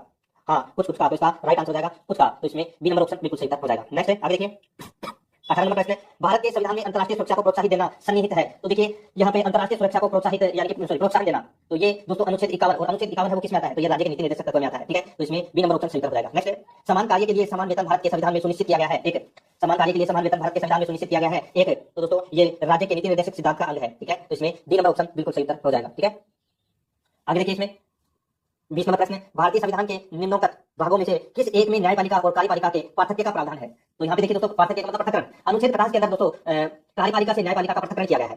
ठीक है, और अनुच्छेद 50 किस में आता है? तो ये राज्य के नीति निर्देशक सिद्धांत में आता है। तो इसका सी नंबर ऑप्शन बिल्कुल सही हो जाएगा, राज्य के नीति निर्देशक सिद्धांत है। आगे देखिए, इसमें 21 नंबर प्रश्न, भारतीय संविधान में राज्य के नीति निर्देशक सिद्धांत को किस मुख्य कारण से सम्मिलित किया गया है? तो कौन से मुख्य कारण से सम्मिलित किया गया है? तो इसका राइट आंसर हो जाएगा वो है दोस्तों सीधा सा है कल्याणकारी राज्य की स्थापना के लिए। ए नंबर का ऑप्शन बिल्कुल सही हो जाएगा। आगे देखिए, 22 नंबर प्रश्न, मूलभूत संविधान में कौन से भाग में राज्य लोक कल्याणकारी यानी कि कल्याण की संकल्पना सम्मिलित की गई है? तो सीधा सा है, यहाँ पे कल्याणकारी राज्य की बात है वो कौन से इसमें मूलभूत संविधान के कौन से भाग में की गई है? तो ये सीधा सा है राज्य के नीति निर्देशक तत्व में, डी नंबर ऑप्शन सही उत्तर। आगे देखिए, 23 नंबर प्रश्न, संविधान का कौन सा अंश भारत के नागरिकों को आर्थिक न्याय प्रदान करने का संकेत देता है? तो आर्थिक न्याय प्रदान करने का संकेत है वो कौन देता है? तो इसका राइट आंसर हो जाएगा वो है राज्य के नीति निर्देशक तत्व है। ए नंबर का ऑप्शन बिल्कुल सही उत्तर हो जाएगा इसमें। ठीक है, आगे देखिए, तो देखिए आगे देखिए, इसमें 24 नंबर प्रश्न है, निम्नलिखित में से कौन सा राज्य नीति का नीति निर्देशक सिद्धांत नहीं है। तो यहाँ पे कौन सा राज्य के नीति निर्देशक सिद्धांत नहीं है? तो यहाँ पे आपको दिख रहा होगा दोस्तों, देखिए अंतर्राष्ट्रीय शांति को प्रोत्साहन देना, ठीक है। दूसरा है 14 वर्ष तक के बच्चों को निःशुल्क अनिवार्य शिक्षा प्रदान करना, और देखिए इसमें गोवध निषेध, निजी संपत्ति का समाप्ति। तो यहाँ पे इस प्रश्न का राइट आंसर हो जाएगा दोस्तों, वो है इसमें जो निजी संपत्ति की समाप्ति, ये दोस्तों राज्य के नीति निर्देशक तत्व में नहीं आता, ठीक है। बाकी देखिए गोवध निषेध आता है, और 14 वर्ष से कम तक के बच्चों को निःशुल्क एवं अनिवार्य शिक्षा प्रदान करना है, ये अनुच्छेद 45 में आता है दोस्तों, ठीक है। और अनुच्छेद 45 राज्य के नीति निर्देशक तत्व में आता है। और अंतर्राष्ट्रीय शांति को प्रोत्साहन, ये मैंने आपको बताया था, आर्टिकल 51 ये भी नीति निर्देशक तत्व में आता है। तो इस प्रश्न का राइट आंसर हो जाएगा वो है इसमें डी नंबर का ऑप्शन बिल्कुल सही था। नेक्स्ट है 25 नंबर प्रश्न है, राज्य के नीति निर्देशक तत्व नहीं है तो कौन सा नहीं है इसमें? इसमें देखिए दोस्तों, वैज्ञानिक मनोभाव के विकास का, वैज्ञानिक मनोभाव के विकास का, ये दोस्तों इसमें क्या है? तो नीति निर्देशक तत्व नहीं है, ठीक है। ये मौलिक कर्तव्य में आता है वैज्ञानिक वाला, ठीक है। और पोषाहार के स्तर को ऊपर उठाना, कमजोर श्रेणियों के आर्थिक को बढ़ाने का, कार्यपालिका से न्यायपालिका को अलग रखने का, ये तीनों है नीति निर्देशक तत्व में आते हैं, ठीक है। इस प्रश्न का राइट आंसर हो जाएगा ए नंबर ऑप्शन। नेक्स्ट है राज्य के नीति निर्देशक तत्व में क्या शामिल है जो मूल अधिकार में नहीं है? जो मूल अधिकार में नहीं है, तो यहाँ पे देखिए दोस्तों, कुटीर उद्योग को प्रोत्साहन, कुटीर उद्योग को प्रोत्साहन, ये नीति निर्देशक तत्व में आते हैं, लेकिन मौलिक अधिकार में ये नहीं आते, ठीक है। तो यहाँ पे इस प्रश्न का राइट आंसर क्या हो जाएगा? वो है इसमें डी नंबर का ऑप्शन बिल्कुल सही हो जाएगा, ठीक है। आगे देखिए इसमें 27 नंबर प्रश्न है, किसी नीति निर्देशक सिद्धांत को प्राय समाजवादी माना जाता है, किसी नीति निर्देशक सिद्धांत को प्राय समाजवादी माना जाता है, तो इसका राइट आंसर हो जाएगा वो है ग्राम पंचायतों की स्थापना को, ग्राम पंचायतों की स्थापना। अब देखिए अनुच्छेद 40 में ग्राम पंचायतों का गठन के बारे में बताया गया है, ठीक है। और अनुच्छेद 40 सब किस में आता है? तो ये राज्य के नीति निर्देशक तत्व में आता है, तो इसमें ए नंबर ऑप्शन बिल्कुल सही है। नेक्स्ट है आगे देखिए, निम्नलिखित निर्देशक सिद्धांतों में से वह सिद्धांत कौन सा है जिसे गांधीवादी सिद्धांत कहा जाता है? जिसे गांधीवादी सिद्धांत कहा जाता है, तो वो है दोस्तों देखिए स्वशासन के प्रभावी एकलों के रूप में ग्राम पंचायत का संगठन, अनुच्छेद 40, ठीक है। तो इसका राइट आंसर हो जाएगा बी नंबर ऑप्शन बिल्कुल सही हो जाएगा। नेक्स्ट है आगे देखिए 29 नंबर प्रश्न है, नीति निर्देशक तत्व का महत्व किसके लिए है? तो किसके लिए है? तो ये राज्य के लिए है, ठीक है। बी नंबर ऑप्शन बिल्कुल सही था, राज्य। नेक्स्ट है भारत के किस राज्य में समान नागरिक संहिता लागू है? तो भारत के किस राज्य में समान नागरिक संहिता लागू है? तो ये लागू है दोस्तों कहां पर? तो ये गोवा में, डी नंबर का ऑप्शन बिल्कुल सही हो जाएगा, गोवा में, ठीक है। आगे देखिए इसमें 31 नंबर प्रश्न है, राज्य के नीति निर्देशक सिद्धांतों के अनुसार किस आयु तक के बच्चों को निःशुल्क एवं अनिवार्य शिक्षा देने की आशा की जाती है? तो यहाँ पे जो निःशुल्क एवं अनिवार्य शिक्षा देने की बात कही गई है नीति निर्देशक तत्व में, तो वो किस आयु वर्ग तक के बच्चों के लिए है? तो इसका राइट आंसर क्या हो जाएगा? वो है दोस्तों 6 से 14 वर्ष, यानी कि 14 वर्ष, ए नंबर का ऑप्शन इसमें बिल्कुल सही हो जाएगा, 14 वर्ष, ठीक है। आगे देखिए इसमें राज्य के नीति निर्देशक सिद्धांत किस प्रकार मौलिक अधिकारों से भिन्न है? तो किस प्रकार मौलिक अधिकारों से भिन्न है? देखिए राज्य के नीति निर्देशक सिद्धांत परिवर्तनीय नहीं है, जबकि मूल अधिकार है ये परिवर्तनीय है। तो दोस्तों इसका राइट आंसर हो जाएगा सी नंबर ऑप्शन बिल्कुल सही है। नेक्स्ट है 33 नंबर प्रश्न, इसमें देखिए भारतीय संविधान के कौन से संशोधन अधिनियम द्वारा टकराव की दशा में राज्य के नीति निर्देशक तत्वों को मूल अधिकारों पर वरीयता प्रदान की गई है? तो कौन से संविधान संशोधन द्वारा टकराव की दशा में राज्य की नीति निर्देशक तत्वों को मूल अधिकारों पर वरीयता प्रदान की गई है? तो वो है दोस्तों इसमें 42वां संविधान संशोधन 1976 के द्वारा। आगे देखिए 34 नंबर प्रश्न, भारतीय संविधान के अंतर्गत कल्याणकारी राज्य की अवधारणा निम्नलिखित में से किस अनुच्छेद में वर्णित है? तो कल्याणकारी राज्य की जो अवधारणा है ये अनुच्छेद कौन से में? 38 में यह अवधारणा की गई है, कल्याणकारी राज्य की स्थापना की बात की गई है। तो इसका right answer B number option बिल्कुल सही हो जाएगा, ठीक है। आगे देखिए इसमें 35 नंबर प्रश्न, समान न्याय और निःशुल्क विधि सहायता का प्रावधान संविधान के किस अनुच्छेद में किया गया है? तो समान न्याय और निःशुल्क विधि सहायता है ये दोस्तों कौन से अनुच्छेद में की गई है इसी व्यवस्था? तो ये 39 के अंतर्गत, यानी कि 39 इस प्रश्न का राइट आंसर हो जाएगा। 39 के अंदर समान न्याय और निःशुल्क विधिक सहायता की बात कही गई है, बी नंबर ऑप्शन सही है। नेक्स्ट है आगे देखिए 36 नंबर प्रश्न, भारतीय संविधान के निम्नलिखित अनुच्छेदों में से कौन सा अनुच्छेद राज्य सरकारों को ग्राम पंचायतों को संगठित करने का निर्देश देता है? तो ग्राम पंचायतों को संगठित करने का जो निर्देश है वो देता है दोस्तों अनुच्छेद 40, बी नंबर का ऑप्शन बिल्कुल सही हो जाएगा। नेक्स्ट है 37 नंबर प्रश्न है, भारतीय नागरिकों के लिए एक समान सिविल संहिता प्राप्त करने की बात कही गई है। भारतीय नागरिकों के लिए एक समान सिविल संहिता प्राप्त करने की बात कही गई है, तो इसका राइट आंसर हो जाएगा वो है अनुच्छेद 44 में। किसमें? अनुच्छेद 44 में यह बात कही गई है एक समान सिविल संहिता की, ठीक है, नागरिकों के लिए। तो इसमें बी नंबर ऑप्शन सही था। 38 नंबर प्रश्न है, संविधान के किस अनुच्छेद में न्यायपालिका का कार्यपालिका से पृथक्करण का उल्लेख किया गया है? तो दोस्तों मैंने अभी आपको थोड़ी देर पहले बताया था अनुच्छेद 50 में दोस्तों कार्यपालिका से न्यायपालिका का पृथक्करण किया गया है। तो इसका right answer D number option बिल्कुल सही हो जाएगा। आगे देखिए इसमें 49 नंबर प्रश्न है, राज्य के नीति निर्देशक सिद्धांतों में से किस अनुच्छेद का संबंध अंतर्राष्ट्रीय शांति और सुरक्षा के संवर्धन से है? तो ये भी मैंने आपको बताया दोस्तों अनुच्छेद 51 में दोस्तों अंतर्राष्ट्रीय शांति और सुरक्षा की बातें कही गई है, तो इसमें बी नंबर ऑप्शन बिल्कुल सही हो जाएगा। नेक्स्ट 40 नंबर प्रश्न है, भारतीय संविधान के किस अनुच्छेद द्वारा निम्न दुर्बल वर्गों को शिक्षा संबंधी सुरक्षा प्रदान की गई है? निम्न दुर्बल वर्गों को शिक्षा संबंधी सुरक्षा प्रदान की गई है, तो वो है दोस्तों किसमें? तो वो है अनुच्छेद 46 में। अनुच्छेद 45 में तो बालकों के लिए निःशुल्क और अनिवार्य शिक्षा है, और अनुच्छेद 46 में दुर्बल वर्गों को शिक्षा संबंधी सुरक्षा प्रदान की गई है, तो इसमें बी नंबर ऑप्शन बिल्कुल सही हो जाएगा। 41 नंबर प्रश्न इसमें देखिए, काम करने के अधिकार को राज्य के नीति निर्देशक तत्वों में निम्नलिखित में से किस अनुच्छेद के अंतर्गत रखा गया है? किस अनुच्छेद के अंतर्गत रखा गया है? तो इसका राइट आंसर हो जाएगा वो है अनुच्छेद 41। अनुच्छेद 41 में कुछ दशाओं में काम, शिक्षा और लोक सहायता पाने का अधिकार दिया गया है, ठीक है। तो इसका right answer C number option सही है। 42 नंबर प्रश्न है, इसमें देखिए दोस्तों सूची फर्स्ट और सूची सेकंड दे रखा है, सूची फर्स्ट और सूची सेकंड दे रखा है, अपने को दोस्तों यहाँ पे सुमेलित करना है। देखिए सूची फर्स्ट में संविधान का अनुच्छेद है और सूची सेकंड में विषय है। अब यहाँ पे देखिए अनुच्छेद 40 में अभी मैंने आपको बताया था ग्राम पंचायत के गठन के बारे में कही गई है ये बात, और अनुच्छेद 41 में ये भी मैंने आपको बताया था अभी कि कुछ दशाओं में काम, शिक्षा और लोक सहायता पाने का अधिकार है, तो यहाँ पे काम करने का अधिकार है वो अनुच्छेद 41 में है। अनुच्छेद 44 में नागरिकों के लिए एक समान सिविल संहिता प्रदान की गई है, ठीक है। और दोस्तों यहाँ पे देखिए अनुच्छेद 48, इसमें देखिए अनुच्छेद 48 में कृषि एवं पशुपालन के गठन के बारे में बात कही गई है, तो इसमें इस प्रश्न का राइट आंसर क्या हो जाएगा? वो है इसमें 1 2 3 4, तो इस प्रश्न का राइट आंसर क्या हो जाएगा? देखिए इसमें ए नंबर का ऑप्शन बिल्कुल सही हो जाएगा। यहाँ पे ए के सामने ए है, बी के सामने 2, सी के सामने 3, डी के सामने 4, ठीक है। तो इसमें ए नंबर का ऑप्शन बिल्कुल सही हो जाएगा। आगे देखिए 43 नंबर प्रश्न, निम्न में से कौन सा राज्य के नीति निर्देशक तत्वों में शामिल है? तो कौन सा इसमें राज्य के नीति निर्देशक तत्वों में शामिल है? तो यहाँ पे देखिए मानव के दुर्व्यापार और बालाश्रम का प्रतिषेध, ये दोस्तों किसमें है? तो ये मूल अधिकार में है, यानी कि मौलिक अधिकार में है ये चीजें, ठीक है। और मैंने आपको बताया दोस्तों इसमें जो शोषण के विरुद्ध अधिकार है, ठीक है, उसमें मैंने आपको ये बताया है, ठीक है। तो ये अपना पहला इसमें गलत हो जाएगा, ये मूल अधिकार का पाठ है। और मादक पेय और स्वास्थ्य के लिए हानिकारक औषधियों के औषधीय प्रयोजनों से भिन्न उपयोग का प्रतिषेध, ठीक है। तो ये नीति निर्देशक तत्व में आता है दोस्तों इसमें, ठीक है। तो इस प्रश्न का अपना राइट आंसर हो जाएगा केवल और केवल इसमें दो ही इसमें सही है, तो इसमें बी नंबर ऑप्शन बिल्कुल सही हो जाएगा। आगे देखिए, निम्न कथनों पर विचार कीजिए, निम्न कथनों पर आपने इसमें विचार करना है। तो देखिए, भारत के संविधान में पुरुषों और महिलाओं द्वारा समान कार्य के लिए समान वेतन को बढ़ावा देने के लिए कोई उपबंध नहीं है, ये दोस्तों इसमें गलत हो जाएगा। राज्य के नीति निर्देशक तत्व के अंदर दोस्तों नागरिकों के लिए एक समान सिविल संहिता की बात कही गई है अनुच्छेद 44 में, तो ये इसमें गलत हो जाएगा। उपबंध है, ठीक है, नहीं है। आगे देखिए, दूसरा नंबर का, भारत के संविधान पिछड़े वर्गों को परिभाषित नहीं, भारत के संविधान में पिछड़े वर्गों को परिभाषित नहीं किया गया है। तो यहाँ पे देखिए उपरोक्त कथनों में से कौन सा सही है, तो इसमें दूसरा कथन है वो बिल्कुल सही है। तो इस प्रश्न का राइट आंसर हो जाएगा केवल और केवल दो, तो इसमें बी नंबर का ऑप्शन बिल्कुल सही हो जाएगा। आगे देखिए, इसमें 45 नंबर का प्रश्न है, इनमें से राज्य के नीति निर्देशक सिद्धांतों में सम्मिलित नहीं है। तो राज्य के नीति निर्देशक सिद्धांतों में सम्मिलित क्या नहीं है,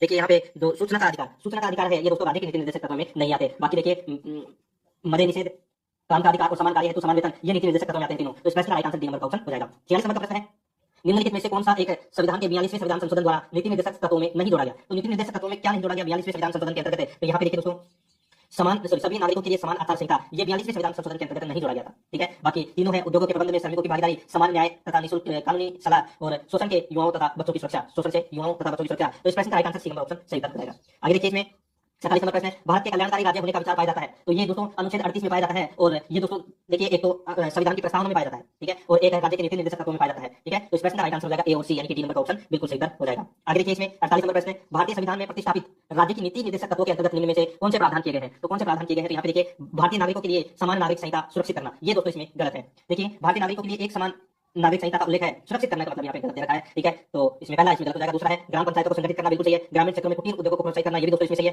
ठीक है। तो देखिए, इसमें सभी कर्मकारों के लिए यथोचित अवकाश तथा सांस्कृतिक अवसर सुरक्षित करना, इनमें से गांधीवादी सिद्धांत है जो राज्य के नीति निर्देशक तत्वों में प्रतिबंधित होते हैं। तो यहाँ पे जो गांधीवादी सिद्धांत है वो दोस्तों इसमें दो है, एक तो दूसरा और एक तीसरा, ठीक है। यहाँ पे देखिए, नागरिकों के लिए एक समान सिविल संहिता का उल्लेख किया गया है, लेकिन ये गांधीवादी नहीं है, ठीक है। तो इसमें गांधीवादी का पूछा गया, तो 2 और 3 इसका राइट आंसर हो जाएगा, 2 और 3, तो इसमें बी नंबर ऑप्शन बिल्कुल सही है। आगे देखिए, शराबबंदी संविधान की किस धारा में निर्देशित है। शराबबंदी संविधान के किस धारा में निर्देशित है, तो ये दोस्तों धारा 47 में निर्देशित है, ए नंबर का ऑप्शन बिल्कुल सही हो जाएगा। आगे देखिए, इसमें 50 नंबर प्रश्न है, मूलभूत संविधान के कौन से भाग में राज्य लोक कल्याण की संकल्पना सम्मिलित की गई है। तो ये की गई है दोस्तों किसमें, तो राज्य के नीति निर्देशक तत्व में, ठीक है। तो इसमें इसका राइट आंसर हो जाएगा, इसमें डी नंबर का ऑप्शन बिल्कुल सही हो जाएगा, ठीक है।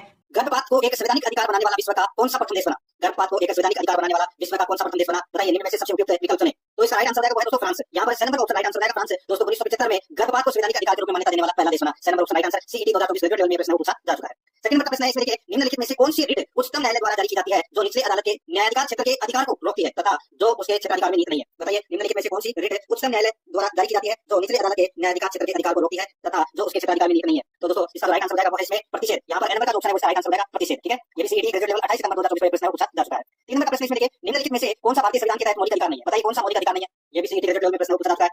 बताइए, मौलिक अधिकार कौन सा नहीं है। स्वतंत्रता का अधिकार है, शिक्षा का अधिकार है, समानता का अधिकार है, लेकिन संपत्ति का अधिकार है वो दोस्तों मौलिक अधिकार नहीं है। 44वां संविधान संशोधन 1978 में हुआ था, तो दोस्तों इसके अंदर अनुच्छेद 31 में पहले संपत्ति का अधिकार हुआ करता था, लेकिन दोस्तों संपत्ति का अधिकार है वो मौलिक अधिकार की श्रेणी से हटा दिया गया और इसे कानूनी अधिकार है वो बना दिया गया, ठीक है। ये आप उसमें याद रखना। तो यहाँ पर इसमें राइट आंसर नंबर ऑप्शन बिल्कुल सही। आगे देखिए, कानून के समक्ष समानता की अवधारणा कानून के शासन की अवधारणा का एक तत्व है, इसे किसके द्वारा प्रतिपादित किया गया था। बताइए, बहुत अच्छा प्रश्न है। कानून के समक्ष समानता की अवधारणा कानून के शासन की अवधारणा का एक तत्व है, इसे किसके द्वारा प्रतिपादित किया गया था। तो दोस्तों इसका राइट आंसर जाएगा वो है दोस्तों ये एवी डाइसी के द्वारा। तो यहाँ पर नंबर का ऑप्शन है उसका बिल्कुल सही हो जाएगा, याद रखना, ठीक है। तो दोस्तों इसमें देखिए, नंबर ऑप्शन बिल्कुल सही। सीईटी 2024 में ये प्रश्न है वो पूछा जा चुका है, ठीक है। एवी डाइसी का मतलब अल्बर्ट वेन डाइसी, ठीक है। आगे देखिए दोस्तों, यहाँ पे 5 नंबर का प्रश्न है, निम्नलिखित में से कौन सा मौलिक अधिकार नागरिकों को न्यायालय में जाने की अनुमति देता है यदि उन्हें लगता है कि राज्य द्वारा उनके किसी मौलिक अधिकार का हनन किया गया। बताइए, कौन सा मौलिक अधिकार नागरिकों को न्यायालय में जाने की अनुमति देता है यदि उन्हें लगता है कि राज्य द्वारा उनके किसी मौलिक अधिकार का हनन किया गया है। तो दोस्तों इसका राइट आंसर हो जाएगा वो है इसमें संवैधानिक उपचारों का अधिकार, संवैधानिक उपचारों का अधिकार अनुच्छेद 32। यहाँ पर नंबर ऑप्शन राइट आंसर हो जाएगा, ये सेकंड ग्रेड में पूछा गया प्रश्न है दोस्तों। आगे देखिए, 6 नंबर का प्रश्न है, भारतीय संविधान में मौलिक कर्तव्य किस समिति की सिफारिशों पर शामिल किए गए। तो दोस्तों राइट आंसर हो जाएगा, तो सभी को पता होगा, सरदार स्वर्ण सिंह समिति की सिफारिश पर दोस्तों मौलिक कर्तव्य है वो शामिल किए गए। राइट आंसर इसमें number option right answer Rajasthan police constable में पूछा गया प्रश्न है। आगे देखिए, भारतीय संविधान में कितने मौलिक अधिकार दिए गए हैं। तो दोस्तों मौलिक अधिकार 6 मौलिक अधिकार दिए गए हैं। यहाँ पर नंबर ऑप्शन राइट आंसर हो जाएगा, ये पुलिस कांस्टेबल में पूछा गया प्रश्न है। समानता का अधिकार, स्वतंत्रता का अधिकार, शोषण के विरुद्ध अधिकार, धर्म की स्वतंत्रता का अधिकार, संस्कृति और शिक्षा संबंधी अधिकार, संविधानिक उपचारों का अधिकार, ये टोटल दोस्तों 6 मौलिक अधिकार है। नंबर ऑप्शन बिल्कुल सही। आगे देखिए, भारतीय संविधान का निम्नलिखित में से कौन सा अनुच्छेद विधि के समक्ष समानता के अधिकार से संबंधित है। तो विधि के समक्ष समानता के अधिकार से संबंधित दोस्तों अनुच्छेद 14 है। यहाँ पर नंबर का ऑप्शन राइट आंसर हो जाएगा अनुच्छेद 14। आगे देखिए, 9 नंबर का प्रश्न है, संविधान के 86वें संशोधन के माध्यम से किस अनुच्छेद के तहत 6 से 14 वर्षीय आयु के बच्चों के लिए मुक्त एवं अनिवार्य शिक्षा एक मौलिक अधिकार बन गया। बताइए दोस्तों, 6 से 14 वर्षीय आयु के बच्चों के लिए मुक्त और अनिवार्य शिक्षा एक मौलिक अधिकार बन गया। तो दोस्तों कौन से अनुच्छेद में, तो ये अनुच्छेद 21 में है, अनुच्छेद 21 में। यहाँ पर नंबर का ऑप्शन राइट आंसर हो जाएगा, बहुत अच्छा प्रश्न दोस्तों, ठीक है। आगे देखिए दोस्तों, यहाँ पे 10 नंबर का प्रश्न है, निम्न में से किस वाद में सर्वोच्च न्यायालय ने निर्णय दिया कि विधिक सहायता प्राप्त करने का अधिकार एक मूल अधिकार है। बताइए, निम्न में से किस वाद में सर्वोच्च न्यायालय ने निर्णय दिया कि विधिक सहायता प्राप्त करने का अधिकार एक मूल अधिकार है। कौन से वाद में, तो दोस्तों इसका राइट आंसर हो जाएगा वो है एमएच होस्कोट वाद में दोस्तों ये निर्णय दिया था। राइट आंसर इसमें नंबर ऑप्शन राइट आंसर हो जाएगा, जूनियर लीगल ऑफिसर 2023 में प्रश्न पूछा जा चुका है मित्रों। आगे जिसकी आयु 9 वर्ष है, माचिस के कारखाने में कार्य करने को बाध्य किया जाता है। इस मामले में किस मूल अधिकार का उल्लंघन हुआ है? बताइए, इस मामले में कौन से मूल अधिकार का उल्लंघन हुआ है? ये तो दोस्तों सभी को पता होगा। तो दोस्तों इसका राइट आंसर हो जाएगा इसमें, इसके अंदर दोस्तों, इसके अंदर दोस्तों आप सभी को पता होगा। देखिए तीसरा नंबर का ऑप्शन आपको दिखाई दे रहा होगा दोस्तों, यहाँ पे शोषण के विरुद्ध अधिकार, शोषण के विरुद्ध अधिकार का दोस्तों इसमें उल्लंघन हुआ है। तो यहाँ पर 6 नंबर का ऑप्शन है वो इसका बिल्कुल सही इसमें हो जाएगा, ये आपको इसमें याद रखना है, ठीक है। तो इस प्रश्न का राइट आंसर 6 नंबर। ये भी देखिए जूनियर लीगल ऑफिसर में ये प्रश्न पूछा जा चुका है। आगे देखिए दोस्तों यहाँ पे 12 नंबर का प्रश्न है, निम्नलिखित में से कौन सा वाद एकांत कारावास के विरुद्ध अधिकार से संबंधित है? बताइए, अच्छा प्रश्न है दोस्तों ये भी, कौन सा वाद एकांत कारावास के विरुद्ध अधिकार से संबंधित है? तो वो है दोस्तों सुनील बत्रावाद, सुनील बत्रावाद। तो यहाँ पर 10 नंबर का ऑप्शन है वो इसका बिल्कुल सही हो जाएगा, ये भी जूनियर लीगल ऑफिसर में प्रश्न पूछा जाता है। आगे देखिए संपत्ति का अधिकार नहीं है, बताइए संपत्ति का अधिकार नहीं है तो कौन सा अधिकार नहीं है? बताइए दोस्तों, संपत्ति का अधिकार है वो मौलिक अधिकार नहीं है, मौलिक अधिकार नहीं है संपत्ति का अधिकार। तो दोस्तों देखिए संविधानिक अधिकार है, संवैधानिक अधिकार है, विधिक अधिकार है, लेकिन मौलिक अधिकार नहीं है। 6 नंबर ऑप्शन बिल्कुल सही। आगे देखिए यहाँ पे 14 नंबर का प्रश्न है, भारतीय संविधान का कौन सा अनुच्छेद अंतःकरण तथा किसी धर्म को अबाध रूप से मानने, आचरण करने और प्रचार करने की स्वतंत्रता प्रदान करता है? भारतीय संविधान का कौन सा अनुच्छेद अंतःकरण तथा किसी धर्म को अबाध रूप से मानने, आचरण करने और प्रचार करने की स्वतंत्रता प्रदान करता है? तो वो है दोस्तों अनुच्छेद 25। यहाँ पर 2 नंबर का ऑप्शन राइट आंसर, ये भी जूनियर लीगल ऑफिसर में पूछा गया प्रश्न है। आगे देखिए 15 नंबर का प्रश्न है, भारतीय संविधान के निम्न में से किस अनुच्छेद में भारत राज्य क्षेत्र के किसी भी भाग में निवास करने और बस जाने का अधिकार सुनिश्चित किया गया है? भारतीय संविधान के निम्न में से किस अनुच्छेद में भारत राज्य क्षेत्र के किसी भाग में निवास करने और बस जाने का अधिकार सुनिश्चित किया गया है? तो दोस्तों इसका राइट आंसर हो जाएगा वो है इसमें अनुच्छेद 21(1) अ में, ठीक है, अनुच्छेद 21(1) अ में। तो यहाँ पर इसमें 2 नंबर का ऑप्शन बिल्कुल सही हो जाएगा। 16 नंबर का प्रश्न में देखिए, निम्नलिखित में से कौन सी संविधान के अनुच्छेद 19 द्वारा प्रदत्त स्वतंत्रता है? बताइए दोस्तों, कौन सी संविधान के अनुच्छेद 19 द्वारा प्रदत्त स्वतंत्रता है? तो दोस्तों इसका राइट आंसर हो जाएगा वो है वृत्ति, व्यापार, कारोबार और उपजीविका की स्वतंत्रता। तो यहाँ पर इसमें राइट आंसर हो जाएगा 6 नंबर का ऑप्शन बिल्कुल सही था। 17 नंबर का प्रश्न इसमें देखिए, संविधान के भाग 3 में दिए गए मूल अधिकार, संविधान के भाग 3 में दिए गए मूल अधिकार दोस्तों न्यायालय द्वारा परिवर्तनीय और वाद योग्य है। तो यहाँ पर इसमें नंबर का ऑप्शन बिल्कुल सही हो जाएगा, ठीक है। आगे देखिए 18 नंबर का प्रश्न है, संविधान का अनुच्छेद 25 धर्म की स्वतंत्रता की गारंटी देता है, लेकिन यह इनके अधीन है, लेकिन यह किनके अधीन है? बताइए। तो दोस्तों ये देखिए अनुच्छेद 25 धर्म की स्वतंत्रता की गारंटी देता है, लेकिन यह इनके अधीन है। तो किनके अधीन? सार्वजनिक व्यवस्था, नैतिकता, स्वास्थ्य और अन्य मौलिक अधिकार के अधीन है। तो यहाँ पर इसमें 2 नंबर का ऑप्शन है वो इसका बिल्कुल सही इसमें हो जाएगा, ठीक है। आगे देखिए दोस्तों यहाँ पे 19 नंबर का प्रश्न है, सशस्त्र बलों के मामले में, सशस्त्र बलों के मामले में संविधान के भाग 3 द्वारा प्रदान किए गए मूल अधिकार है। बताइए सशस्त्र बलों के मामले में संविधान के भाग 3 द्वारा प्रदान किए गए मूल अधिकार दोस्तों केवल इस संदर्भ में संसद द्वारा बनाई गई विधि के अनुसार उपलब्ध है। तो यहाँ पर इसमें दोस्तों नंबर का ऑप्शन राइट आंसर हो जाएगा इसमें। देखिए ये मूल अधिकार के प्रश्न है और बहुत ही शानदार लेवल के प्रश्न है जो कि आपने अभी तक नहीं पढ़े होंगे। इनमें से दोस्तों अगर आप 100 में से अगर 80% सही कर देते हैं मूल अधिकार में से तो दोस्तों बहुत बढ़िया बात होगी आप सभी के लिए। देखिए 20 नंबर का प्रश्न है, अनुच्छेद दोस्तों 20 और 21 के अधीन मूल अधिकार किस संशोधन द्वारा आवास की उद्घोषणा के प्रवर्तन के दौरान लागू किए जा सकते हैं? बताइए दोस्तों अनुच्छेद 20 और 21, ठीक है। तो अनुच्छेद 20 और 21 के अधीन मूल अधिकार किस संशोधन के द्वारा आवास की उद्घोषणा के प्रवर्तन के दौरान लागू किए जा सकते हैं? तो दोस्तों इसका राइट आंसर हो जाएगा वो है इसमें दोस्तों वो संशोधन कौन सा था? तो 44वां संविधान संशोधन 1978। तो यहाँ पर 2 राइट आंसर हो जाएगा, ठीक है। ये भी प्रश्न है अभी पूछा गया प्रश्न है। आगे देखिए दोस्तों यहाँ पे किस नंबर का प्रश्न है, अनैतिक व्यापार निवारण अधिनियम 1956 भारतीय संविधान में सन्निहित किस मूल अधिकार के अनुरूप बनाया गया है? बताइए दोस्तों, यहाँ पर पूछा गया है कि अनैतिक व्यापार निवारण अधिनियम 1956 भारतीय संविधान में सन्निहित किस मूल अधिकार के अनुरूप बनाया गया है? तो दोस्तों इसका राइट आंसर हो जाएगा वो है कौन सा? बताइए, चार ऑप्शन आपके सामने दोस्तों दिए गए हैं। देखिए यहाँ पर इसका देखिए अनैतिक व्यापार निवारण अधिनियम, तो इसका राइट आंसर हो जाएगा अनुच्छेद 23, अनुच्छेद 23 इसका सही उत्तर इसमें हो जाएगा, ठीक है। आगे देखिए दोस्तों यहाँ पे 22 नंबर का प्रश्न है, निम्नलिखित में से कौन सा अधिकार अनुच्छेद 22 में प्रदान नहीं किया गया है? बताइए कौन सा अधिकार अनुच्छेद 22 में प्रदान नहीं किया गया है? यहाँ पर आप देख सकते हैं दोस्तों हथकड़ी न लगाने का अधिकार, हथकड़ी यानी हथकड़ी न लगाने का अधिकार है, ये दोस्तों अनुच्छेद 22 में प्रदान नहीं किया गया है। अनुच्छेद 22 में गिरफ्तारी के 24 घंटे के भीतर मजिस्ट्रेट के सामने पेश करने का अधिकार है, अपनी पसंद के वकील द्वारा बचाव का अधिकार है, गिरफ्तारी के कारणों को जानने या जानकारी पाने का अधिकार है। तो यहाँ पर हथकड़ी यानी हथकड़ी न लगाने का अधिकार ये अनुच्छेद 22 में प्रदान नहीं किया गया है। तो यहाँ पर नंबर ऑप्शन बिल्कुल सही। आगे देखिए 23 नंबर का प्रश्न है, अनुच्छेद 21 के अनुसार राज्य निम्नलिखित आयु वर्ग के सभी बच्चों को निःशुल्क और अनिवार्य शिक्षा प्रदान करेगा। तो दोस्तों ये मैंने आपको बताया था, इसका राइट आंसर हो जाएगा दोस्तों 6 से 14 वर्ष, 6 से 14 वर्ष। तो इसमें राइट आंसर हो जाएगा नंबर का ऑप्शन बिल्कुल सही। 24 नंबर का प्रश्न है, अनुच्छेद 19 के अंतर्गत कितने प्रकार की स्वतंत्रता उपलब्ध है? तो कितने प्रकार की स्वतंत्रता उपलब्ध है? तो दोस्तों 6 प्रकार की स्वतंत्रता उपलब्ध है अनुच्छेद 19 में, ठीक है। जिसमें भाषण और अभिव्यक्ति की आजादी, शांतिपूर्वक तरीके से सम्मेलन में भाग लेने की आजादी, संगठन या संघ बनाने की आजादी, निवास करने की आजादी, कोई भी पेशा अपनाने की आजादी। तो यहाँ पर इसमें राइट आंसर 6 प्रकार की स्वतंत्रता मिलती है दोस्तों अनुच्छेद 19 में, नंबर ऑप्शन बिल्कुल सही। आगे देखिए अनुच्छेद 19(1) में अंतर्विष्ट मूल अधिकारों पर युक्ति युक्त निर्बंध लगा सकता है। बताइए अनुच्छेद 19(1) में अंतर्विष्ट मूल अधिकारों पर युक्ति युक्त निर्बंध लगा सकता है। तो दोस्तों इसका राइट आंसर हो जाएगा वो है दोस्तों कौन लगा सकता है? तो इसका राइट आंसर राज्य, ठीक है, राज्य। तो इसका सही हो जाएगा नंबर का ऑप्शन बिल्कुल सही। जूनियर लीगल ऑफिसर में प्रश्न पूछा जाता है। 26 नंबर का प्रश्न देखिए, भाग 3 के प्रयोजन के लिए राज्य को परिभाषित किया गया। बताइए भाग 3 के प्रयोजन के लिए राज्य को परिभाषित किया गया है। तो दोस्तों इसका राइट आंसर हो जाएगा वो है अनुच्छेद 12 में, अनुच्छेद 12 में 6 नंबर का ऑप्शन बिल्कुल सही हो जाएगा। देखिए मूल अधिकार है वो अनुच्छेद 12 से 35 तक है। तो यहाँ पर 6 नंबर ऑप्शन बिल्कुल सही, अनुच्छेद 12। आगे देखिए अनुच्छेद 16(4) के संबंधित है, अनुच्छेद 16(4) के संबंधित है। तो ये किससे संबंधित है? तो दोस्तों ये पदोन्नति में आरक्षण से संबंधित है, पदोन्नति में आरक्षण से संबंधित है। नंबर का ऑप्शन बिल्कुल सही हो जाएगा। आगे देखिए 28 नंबर का प्रश्न है, निम्नलिखित में से कौन सी रिट निजी व्यक्ति के विरुद्ध जारी की जा सकती है? कौन सी रिट निजी व्यक्ति के विरुद्ध जारी की जा सकती है? तो वह बंदी प्रत्यक्षीकरण। यहाँ पर नंबर का ऑप्शन राइट आंसर हो जाएगा बंदी प्रत्यक्षीकरण। 29 नंबर का प्रश्न इसमें देखिए विधियों के समान संरक्षण अनुच्छेद 14 में ग्रहण किया गया है, विधियों के समान संरक्षण अनुच्छेद 14 में ग्रहण किया गया है। तो दोस्तों इसका राइट आंसर क्या हो जाएगा? वो है इसमें कौन सा? वो है संयुक्त राज्य अमेरिका के संविधान से, संयुक्त राज्य अमेरिका के संविधान से। तो यहाँ पर नंबर ऑप्शन बिल्कुल सही। 30 नंबर का प्रश्न इसमें देखिए विधि का शासन किससे संबंधित है? दोस्तों विधि का शासन है वो किससे संबंधित है? तो इसका राइट आंसर हो जाएगा वो है दोस्तों अनुच्छेद 14 से संबंधित है, अनुच्छेद 14 से संबंधित है। यहाँ पर 6 नंबर का ऑप्शन राइट आंसर हो जाएगा। आगे देखिए निम्न में से किस बात में सर्वोच्च न्यायालय ने निर्णय दिया कि आश्रय का अधिकार भारतीय संविधान के अनुच्छेद 21 के अंतर्गत मूल अधिकार का एक भाग है? बताइए, अच्छा प्रश्न है भी दोस्तों। यहाँ पे पूछा गया है कि किस बात में सर्वोच्च न्यायालय ने निर्णय दिया कि आश्रय का अधिकार भारतीय संविधान के अनुच्छेद 21 के अंतर्गत मूल अधिकार का एक भाग है? तो इसका राइट आंसर हो जाएगा चमेली सिंह वाद बनाम उत्तर प्रदेश। यहाँ पर नंबर का ऑप्शन है उसका बिल्कुल सही हो जाएगा, उस बात में दिया था निर्णय। आगे देखिए 32 नंबर का प्रश्न है, निम्नलिखित में से किसको डॉक्टर भीमराव अम्बेडकर ने भारत के संविधान का हृदय एवं आत्मा माना है? तो बताइए दोस्तों किसको माना है? तो माना है अनुच्छेद 32 को, संवैधानिक उपचारों का अधिकार को, ठीक है। तो यहाँ पर इसमें राइट आंसर हो जाएगा दोस्तों ऑप्शन बिल्कुल सही, संवैधानिक उपचार का अधिकार। नेक्स्ट आगे देखिए, भारत के संविधान के अनुच्छेद 13 के खंड 3 ख के अंतर्गत प्रवर्तित विधि का अर्थ है, बताइए। भारत के संविधान के अनुच्छेद 13 के खंड 3 ख के अंतर्गत प्रवर्तित विधि का अर्थ है, तो दोस्तों क्या अर्थ है? तो उसका अर्थ है विधानमंडल द्वारा बनाई गई विधि, विधानमंडल द्वारा बनाई गई विधि। दैन नंबर का ऑप्शन है उसका बिल्कुल सही। आगे देखिए 34 नंबर का प्रश्न है, अनुच्छेद 14 के तहत अणु के वर्गीकरण के लिए कौन सी शर्तें अनिवार्य है? बताइए दोस्तों, अनुच्छेद 14 के तहत अणु के वर्गीकरण के लिए कौन सी शर्तें अनिवार्य है? तो दोस्तों वो है, देखिए यहाँ पे कौन सी शर्तें अनिवार्य है, तो वो है दोस्तों, दोनों वर्गीकरण को एक बोधगम्य अंतरकों पर आधारित किया जाना चाहिए, जो एक समूह से बाहर छोड़े गए लोगों को दूसरे समूहीकृत व्यक्तियों से अलग करता है, और वर्गीकरण का राज्य द्वारा प्राप्त किए जाने वाले उद्देश्यों से तर्कसंगत संबंध होना चाहिए। तो यहाँ पर नंबर का ऑप्शन है वो इसका बिल्कुल सही उत्तर हो जाएगा। आगे देखिए 35 नंबर का प्रश्न है, निम्नलिखित को सुमेलित कीजिए। निम्नलिखित को दोस्तों सुमेलित करना है। एक तरफ है दोस्तों अनुच्छेद 13 का है, दूसरी तरफ उनमें क्या है वो आपको बताना है। बहुत ही अच्छा प्रश्न है, और ये भी प्रश्न है वो परीक्षा में पूछा जा चुका है लीगल ऑफिसर के अंदर। यहाँ पर आप देख सकते हैं दोस्तों, देखिए थोड़ा सा छोटा कर देता हूँ, सारी चीजें आ जाएगी। देखिए दोस्तों यहाँ पे अनुच्छेद 14, बताइए अनुच्छेद 14 में क्या है, पता होना चाहिए दोस्तों आपको। यहाँ पे अनुच्छेद 14 में दोस्तों विधि के समक्ष समानता है, अनुच्छेद 14 में विधि के समक्ष समानता, यानी कि पहले में सी। अनुच्छेद 16 3 में क्या है, बताइए। अनुच्छेद 16 3 में राज्य द्वारा निवास के आधार पर सेवाओं में विभेद, यानी कि नौकरियों में विभेद, ये अनुच्छेद 16 3 में है, ठीक है। अनुच्छेद 16 4 में क्या है, अनुच्छेद 16 4 में दोस्तों राज्य द्वारा सामाजिक आर्थिक रूप से पिछड़े वर्गों के प्रति विशेष उपबंध है, अनुच्छेद 16 4 में। और अनुच्छेद 18 1 में क्या है, तो इसमें दोस्तों राज्य सेना या विद्या संबंधी सामान के अतिरिक्त कोई उपाधि प्रदान नहीं करेगा। तो यहाँ पर अपना इसका राइट आंसर क्या हो जाएगा, CBDA, इसका बिल्कुल सही हो जाएगा, CBDA, ठीक है। तो यहाँ पर दैन नंबर का ऑप्शन है उसका बिल्कुल सही हो जाएगा। ये देखिए प्रश्न पूछा जाता है, महत्वपूर्ण प्रश्न है, एक नंबर है वो दोस्तों महत्वपूर्ण हो जाते हैं परीक्षा में। देखिए 36 नंबर का प्रश्न है, जब एक अपर न्यायालय या अधिकरण में या अधिकरण के अपनी अधिकारिता के बाहर या नैसर्गिक न्याय के नियमों के प्रतिकूल कार्य करने पर जो रिट जारी की जाती है उसे क्या कहते हैं? बताइए। जब एक अवर न्यायालय या अधिकरण के अपनी अधिकारिता के बाहर या नैसर्गिक न्याय के नियमों के प्रतिकूल कार्य करने पर जो रिट जारी की जाती है उसे क्या कहते हैं? उसे उत्प्रेषण कहते हैं दोस्तों। क्या कहते हैं? उत्प्रेषण। तो यहाँ पर राइट आंसर हो जाएगा नंबर ऑप्शन बिल्कुल सही, उत्प्रेषण। नेक्स्ट आगे देखिए 37 नंबर का प्रश्न है, निम्नलिखित में से कौन सा सिद्धांत संविधान के अनुच्छेद 13 से संबंधित नहीं है? निम्नलिखित में से कौन सा सिद्धांत संविधान के अनुच्छेद 13 से संबंधित नहीं है? तो इसका राइट आंसर हो जाएगा वो है इसमें आवासीय विधायन का सिद्धांत, आवासीय विधायन का सिद्धांत। नंबर का ऑप्शन बिल्कुल सही हो जाएगा। 38 नंबर का प्रश्न इसमें देखिए, कर्मकारों के स्वास्थ्य और शक्ति का दुरुपयोग न हो उल्लेखित है, कर्मकारों के स्वास्थ्य और शक्ति का दुरुपयोग न हो उल्लेखित है, तो दोस्तों ये उल्लेखित है किसमें? तो इसका राइट आंसर हो जाएगा ये अनुच्छेद 39 में उल्लेखित है दोस्तों, अनुच्छेद 39 में उल्लेखित है। तो यहाँ पर अपना इसका राइट आंसर हो जाएगा सी नंबर का ऑप्शन बिल्कुल सही, अनुच्छेद 39 में। आगे देखिए 39 नंबर का प्रश्न देखिए, किस बात में 5 न्यायाधीशों की संविधान पीठ ने कहा कि शिक्षा प्रदान करना एवं व्यापार या व्यवसाय नहीं माना जा सकता? किस बात में 5 न्यायाधीशों की संविधान पीठ ने कहा कि शिक्षा प्रदान करना एक व्यापार या व्यवसाय नहीं माना जा सकता? तो दोस्तों इसका राइट आंसर हो जाएगा वो है 19 कृष्ण केस में, 19 कृष्ण केस में। तो यहाँ पर इसका राइट आंसर हो जाएगा नंबर ऑप्शन बिल्कुल सही। 40 नंबर प्रश्न इसमें देखिए, संविधान के भाग 3 में प्रदत्त अधिकारों को आपातकाल के दौरान स्थगित करने का प्रावधान निम्न अनुच्छेद में उपबंधित किया गया है। संविधान के भाग 3 में प्रदत्त अधिकारों को आपातकाल के दौरान स्थगित करने का प्रावधान निम्न अनुच्छेद में उपबंधित किया गया है। तो दोस्तों इसका राइट आंसर हो जाएगा वो है कौन सा अनुच्छेद में? तो अनुच्छेद 359 में, अनुच्छेद 359 में। राइट आंसर इसमें नंबर का ऑप्शन बिल्कुल सही इसमें हो जाएगा। आगे देखिए दोस्तों यहाँ पे 41 नंबर का प्रश्न है, निम्नलिखित में से किस अनुच्छेद के अंतर्गत न्यायिक पुनरावलोकन की शक्ति उपलब्ध है? बताइए न्यायिक पुनरावलोकन की शक्ति कौन से अनुच्छेद में दोस्तों उपलब्ध है? तो इसका राइट आंसर हो जाएगा वो है इसमें अनुच्छेद 13 में, अनुच्छेद 13 में। तो इसका right answer C number option हो जाएगा।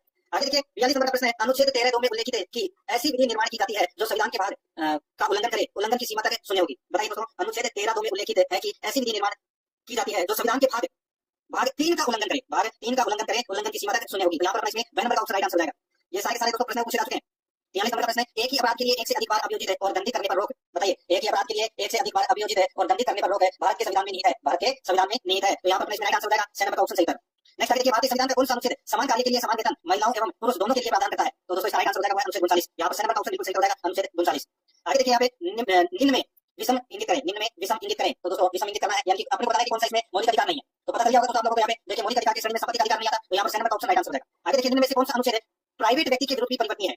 बताइए कौन सा अनुच्छेद प्राइवेट व्यक्ति के विरुद्ध भी परिवर्तनीय है? तो वो है अनुच्छेद 15 2, अनुच्छेद 15 2। यहाँ पर ब नंबर का ऑप्शन राइट आंसर हो जाएगा। नेक्स्ट आगे देखिए, संविधान के अंतर्गत अनुच्छेद इंगित कीजिए जिसके द्वारा अस्पृश्यता का अंत किया गया। बताइए अस्पृश्यता का अंत है वो कौन से अनुच्छेद में किया गया? तो इसका राइट आंसर हो जाएगा दोस्तों अनुच्छेद 17, अनुच्छेद 17। तो यहाँ पर इसका right answer C number option रहेगा। आगे देखिए, वे समस्त विधियां जो मूल अधिकारों से असंगत है, वे समस्त विधियां जो मूल अधिकारों से असंगत है संविधान लागू होने की दिनांक से प्रभावित हो जाती है किंतु मत नहीं होती है, वे केवल मूल अधिकारों द्वारा आच्छादित हो जाती है और सुसुप्त अवस्था में रहती है, यह सिद्धांत कहलाता है। तो दोस्तों यह सिद्धांत कहलाता है, तो ये ग्रहण का सिद्धांत कहलाता है। यहाँ पर नंबर का ऑप्शन बिल्कुल सही हो जाएगा। 49 नंबर का प्रश्न इसमें देखिए, भारतीय संविधान के अनुच्छेद 20 3 के अनुसार अधिकार उपलब्ध होगा, भारतीय संविधान के अनुच्छेद 20 3 के अनुसार अधिकार उपलब्ध होगा। तो दोस्तों इसका राइट आंसर हो जाएगा वो है इसमें किसी भी व्यक्ति को, किसी भी व्यक्ति को। तो यहाँ पर अपना राइट आंसर नंबर ऑप्शन हो जाएगा। ये देखिए 2023 में पूछा गया प्रश्न। आगे देखिए, उच्चतम न्यायालय ने निःशुल्क शिक्षा के अधिकार को निम्नलिखित में से किस अधिकार का हिस्सा बनाया गया? बताइए उच्चतम न्यायालय ने निःशुल्क शिक्षा के अधिकार को निम्नलिखित में से किस अधिकार का हिस्सा बनाया है? तो दोस्तों इसका राइट आंसर हो जाएगा वो है इसमें जीवन का अधिकार, ठीक है, जीवन का अधिकार। याद रखना दोस्तों, जीवन का अधिकार। यहाँ पर ब नंबर का ऑप्शन बिल्कुल सही हो जाएगा, ठीक है। आगे देखिए दोस्तों, यहाँ पे 51 नंबर का प्रश्न है, प्रेस की स्वतंत्रता है, भारत में प्रेस की स्वतंत्रता है। तो दोस्तों इसका राइट आंसर क्या हो जाएगा? प्रेस की स्वतंत्रता है। तो ये दोस्तों अभिव्यक्ति की स्वतंत्रता के अधिकार में निहित है, अभिव्यक्ति की स्वतंत्रता के अधिकार में निहित है। यहाँ पर नंबर का ऑप्शन राइट आंसर हो जाएगा। ये सेकंड ग्रेड में पूछा गया प्रश्न है दोस्तों। आगे देखिए, यहाँ पे 52 नंबर का प्रश्न है, जीवन और व्यक्तिगत स्वतंत्रता का संरक्षण का प्रावधान निम्नलिखित में से किसमें किया गया है? जीवन और व्यक्तिगत स्वतंत्रता का संरक्षण का प्रावधान निम्नलिखित में से किसमें किया गया है? तो दोस्तों इसका राइट आंसर हो जाएगा वो है इसमें किसमें किया गया है? तो ये दोस्तों मौलिक अधिकार में, ठीक है, मौलिक अधिकार में। राइट आंसर इसमें नंबर ऑप्शन हो जाएगा। आरबीएससी ईओआर एग्जाम में पूछा गया प्रश्न है। 53 नंबर प्रश्न इसमें देखिए, भारत के संविधान का अनुच्छेद 15 1 राज्य को अपने नागरिकों के साथ कुछ निश्चित आधारों पर विभेद का प्रतिषेध करता है। इन अधिकारों या इन आधारों में निम्नलिखित में से कौन सा सम्मिलित नहीं? बताइए। अच्छा प्रश्न है दोस्तों, थोड़ा सा छोटा होता देता हूं तो ज्यादा ऑप्शन आ जाएगा इसमें।